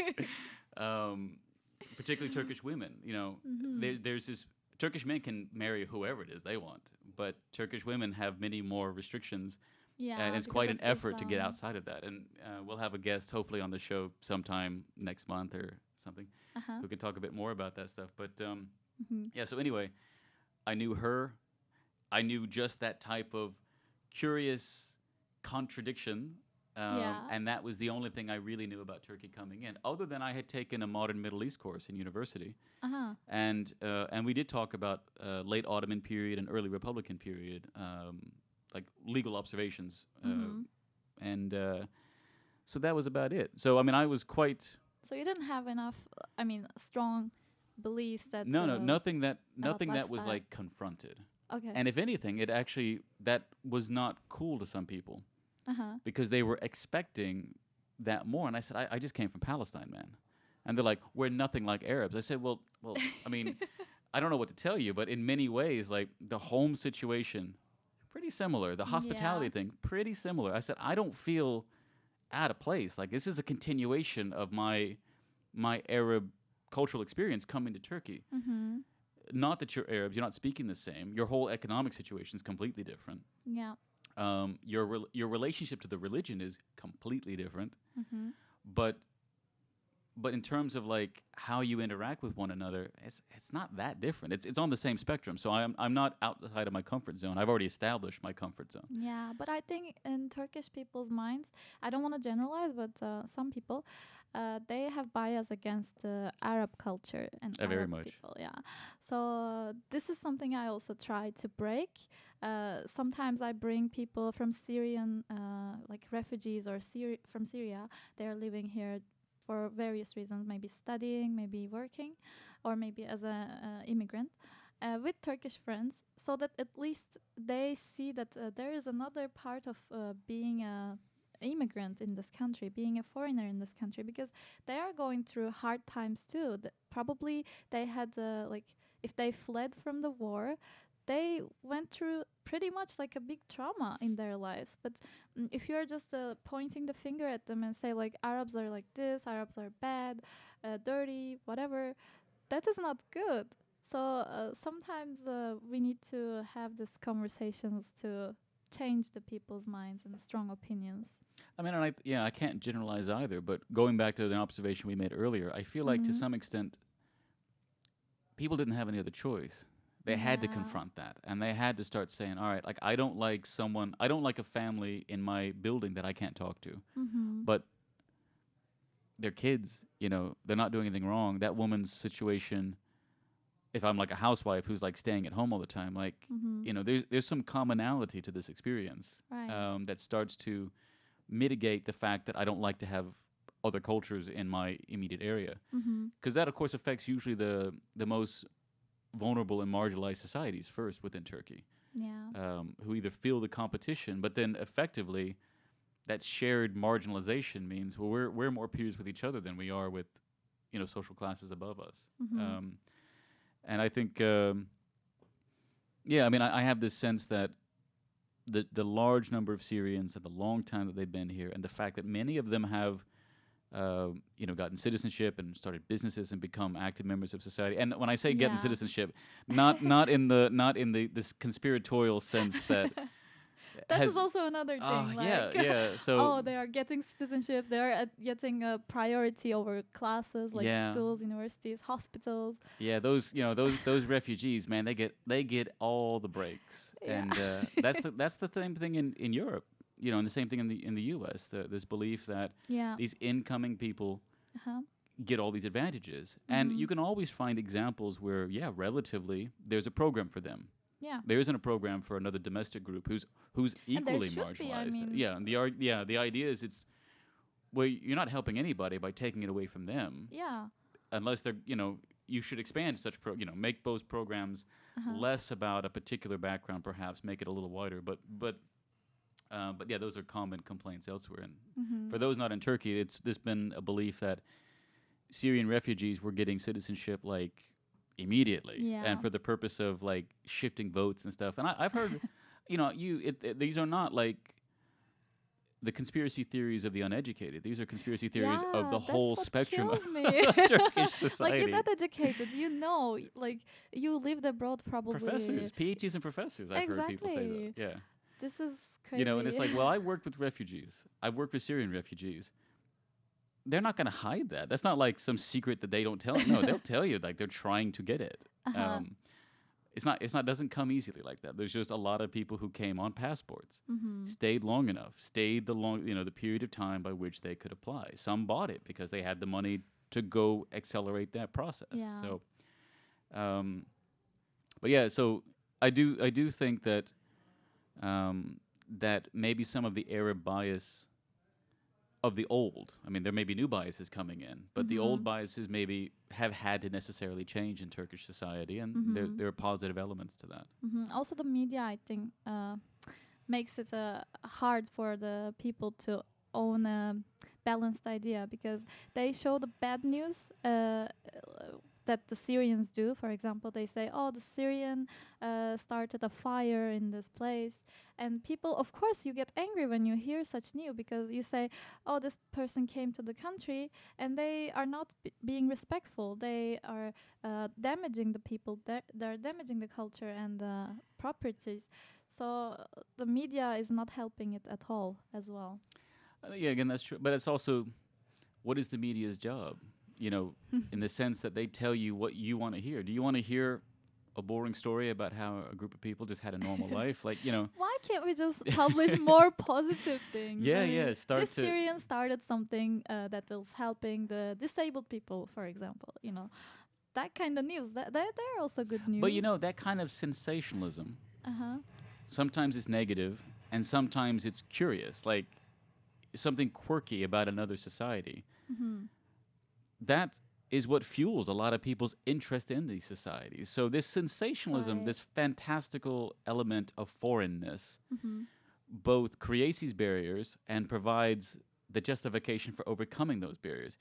If, for example, like if you travel enough, like I feel like you get kind of bored of travel. Like for me now, I don't even really I like to go see people. If I'm not going to go see a friend, I'm not that bothered to go as much anymore. Like, it's expensive, it takes a lot of time. Right. I just want to go see people, and people that I know, I'm going to go see them.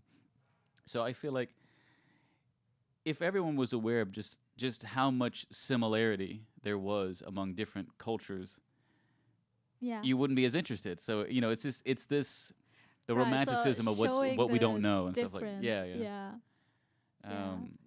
Yeah, I mean, so there's a positive side, that motivational side, but it's kind of two sides of the same thing. It's presenting a distorted view because obviously the media can't take that much effort, and no one's going to invest that much time Right. to get a fully developed message and story and stuff.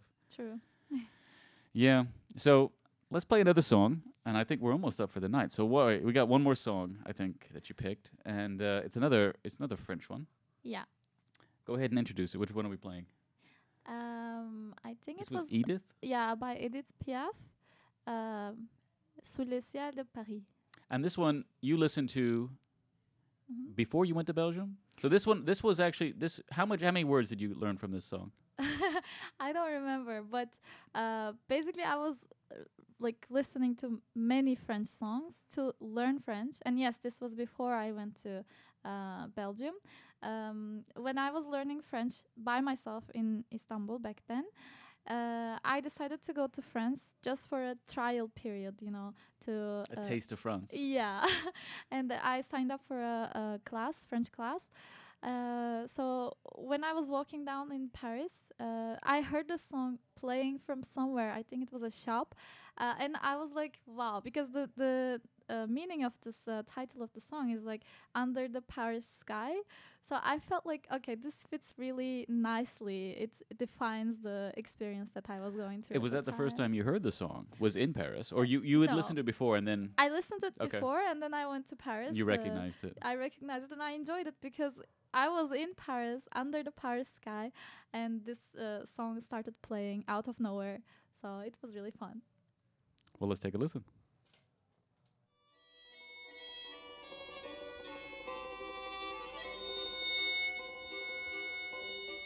Sous le ciel de Paris s'envole une chanson. Elle est née d'aujourd'hui dans le cœur d'un garçon. Sous le ciel de Paris marchent des amoureux. Leur bonheur se construit sur un air fait pour eux. Sous le pont de Bercy, un philosophe assis, de musiciens, quelques badauds, puis des gens par milliers. Sous le ciel de Paris jusqu'au soir vont chanter l'hymne d'un peuple épris de sa vieille cité. Près de Notre-Dame, parfois couvre un drame, oui mais à Paname, tout peut s'arranger. Quelques rayons du ciel d'été, l'accordéon d'un marinier, l'espoir fleurit au ciel de Paris. Le ciel de Paris coule un fleuve joyeux. Il endort dans la nuit les clochards et les gueux. Sous le ciel de Paris les oiseaux du bon Dieu viennent du monde entier pour bavarder entre eux. Et le ciel de Paris a son secret pour lui. Depuis 20 siècles, il était pris de notre île Saint-Louis. Quand elle lui sourit, il met son habit bleu. Quand il pleut sur Paris, c'est qu'il est malheureux. Il est trop jaloux de ses millions d'amants. Il fait gronder sur eux son tonnerre éclatant. Mais le ciel de Paris n'est pas longtemps cruel. Pour se faire pardonner, il offre un arc-en-ciel.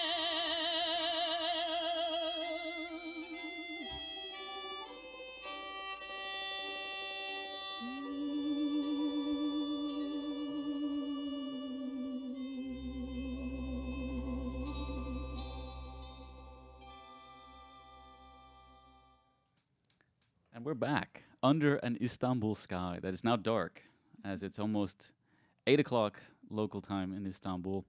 Yeah, we're about to finish up. We're going to make a few last second poignant and insightful observations, about our time together. So, Selcen, there's so many things that we talked about off air before that we didn't even get into. Yeah. So I hope definitely we have some opportunity in the future for you to come back in and we can knock some of these other things off. Definitely. So, so for our audience who may be going abroad or might be coming in, so there's a two-part question. Mhm. Advice on where to go and what to do if you were talking to someone local, so now you worked with a travel agency that kind of catered to expats. Not expats, but foreigners For coming okay, to okay, all right, Turkey, like incoming. okay, all right. So then, easy question then. Mm-hmm. What's the first thing to do for someone coming into Turkey who hasn't been here Never before? Or before? I mean, yeah, but aside from tourist stuff, Hmm. like practically, what's the thing that you just say, do that first? That's the best thing to do. Hmm. I mean, like for people who are coming for the first time, obviously they should cover the touristic parts. Yeah, yeah. Assume that's happened. Assume they woke up 6 o'clock in the morning. They did the Yeah. whole like Hagia Sophia. They did the Yeah. Blue Mosque. They did all of that. Yeah. They saw Taksim Square for whatever purpose Taksim Square still serves as a tourist destination. Shopping. Yeah, but do you really shop there? I mean, yeah, like People tourists do. shop. Yeah, but I feel like Istiklal has never been, even in my life, Not like even in anymore my 10 years, locals. it's never been a great place to shop. I Mm. mean, Demoren, that Demirören. yeah, Uh-huh. that place. I don't know what's in there now, but like aside from that, there were a few shops, but Mm-hmm. it was always kind of grungy. It's, Mm-hmm. I mean, compared to a place like Nişantaşı, Yeah. like if you're, if you're a tourist coming to shop, you should go that to you go Nişantaşı. there. Or I know a lot of Russians would go to, what was it, in Zeytinburnu? There's a mall in Zeytinburnu Yeah. for all I don't remember discount the name. stuff. I mean, like, it Yeah. depends on what type of thing. Are you shopping for deals? Uh-huh. Or are you shopping for, like, upper class or, something that may be a little bit more uniquely Yeah. Turkey? Mm-hmm. Istiklal and Taksim was never that place, I thought. But Yeah, but I mean, if you are coming to Turkey and you want to do some local things instead of just typical touristic stuff, I mean, it depends on your motivations. Some people want to do photography. Some people want to experience the food culture. Some want to see the old architecture. So I cannot tell anything specific without knowing your motivations. okay. But I would take my guests to Balat. To Balat, okay. Balat, yeah, they're like old Turkish style houses, like colorful, Yeah. beautiful. And nowadays Balat is changing into a more hip place. It's gentrification Yeah. is the term. That is the term. many years in process. Yeah. Yeah.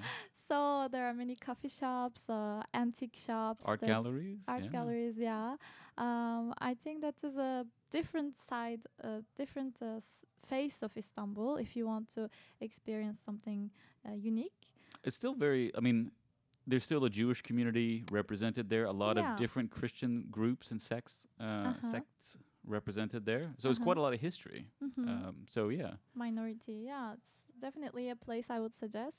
Or if you're into nature, or like taking photography, maybe you could go to Rumeli Hisara or Rumeli? Hisarı, yeah, Üstü? castle. I don't know, fortress. Yeah, Hisar, yeah, fort, yeah, near to Boğaziçi University. Yeah. I love that place because it's I've still never been. what? I mean, because there's a few. Michael. I've looked down on it from my university. Like it's next door. Like I can look into it. I've never. Uh-huh. That there was a movie in the 1960s. It was the last Uh-huh.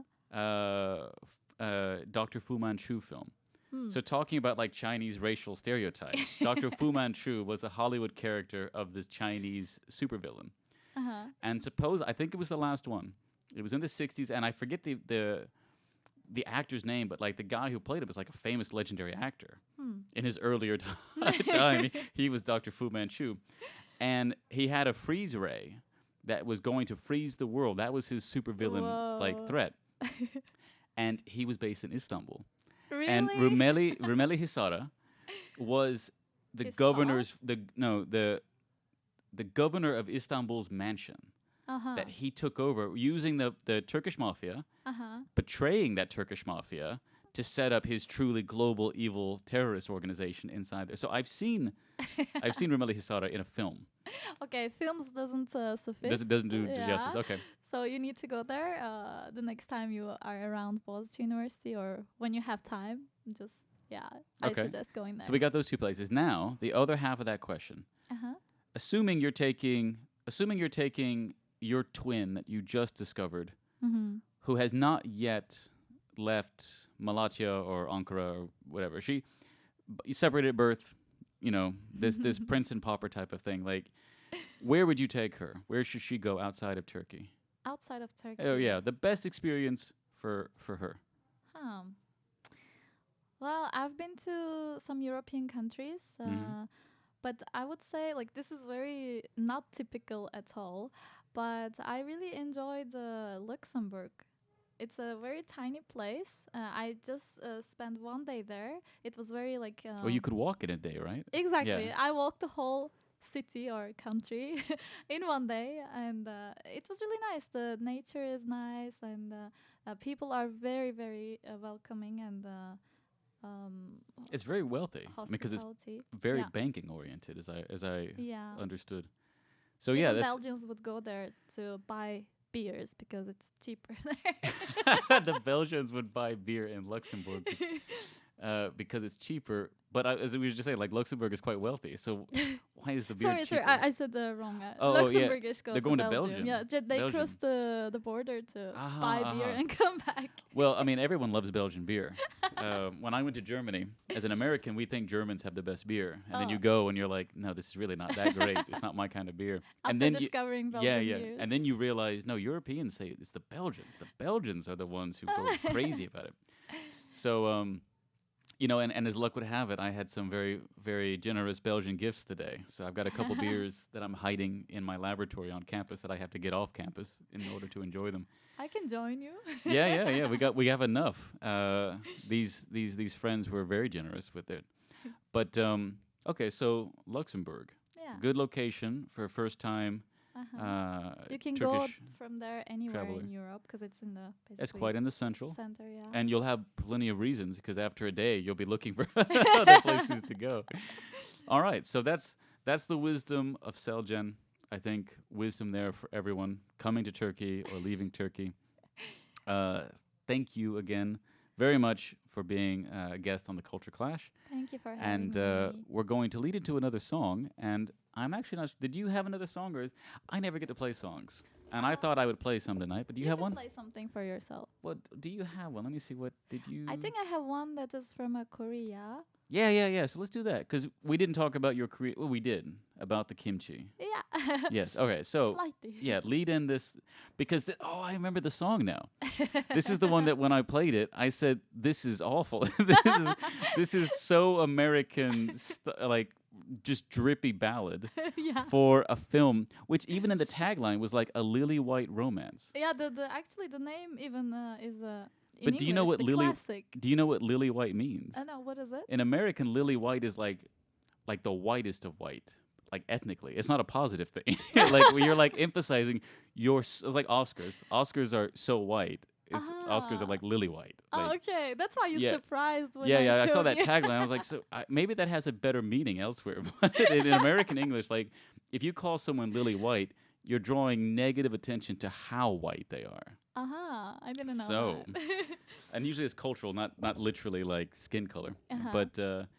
But yeah, let's load it up. What was the name of that one? Let me see. Let me find it. Say a few things that are interesting while I look. Okay, so when I first started learning Korean, I was in high school, and I was just interested in the language, just because it sounded lyrical to my ear. For others, maybe it doesn't sound that way. So I started watching a lot of dramas and movies from Korea. And this movie was one of the first ones that I watched. It's called The Classic. And it's a very dramatic movie. Yes. That I would the picture, the poster looked that way. Yeah, it's about a woman and a man separating before, even though they are in love, and this guy wants to army because they have to fight for his country. Oh wow, yeah, You it's know, good so reason. patriotic and stuff. So She yeah. can't wait. Yeah, she waited, but some stuff happened. Oh, he so must be a prisoner or something. Yeah. So I listened to this song and I really enjoyed it. And All right. yeah. Well, I found it, so let's load it up. It's called "Me to You, You to Me." Yeah, That's the film or the song? it's the song. Okay, the that's film the is song the title. classic. Yeah. All right, here we go.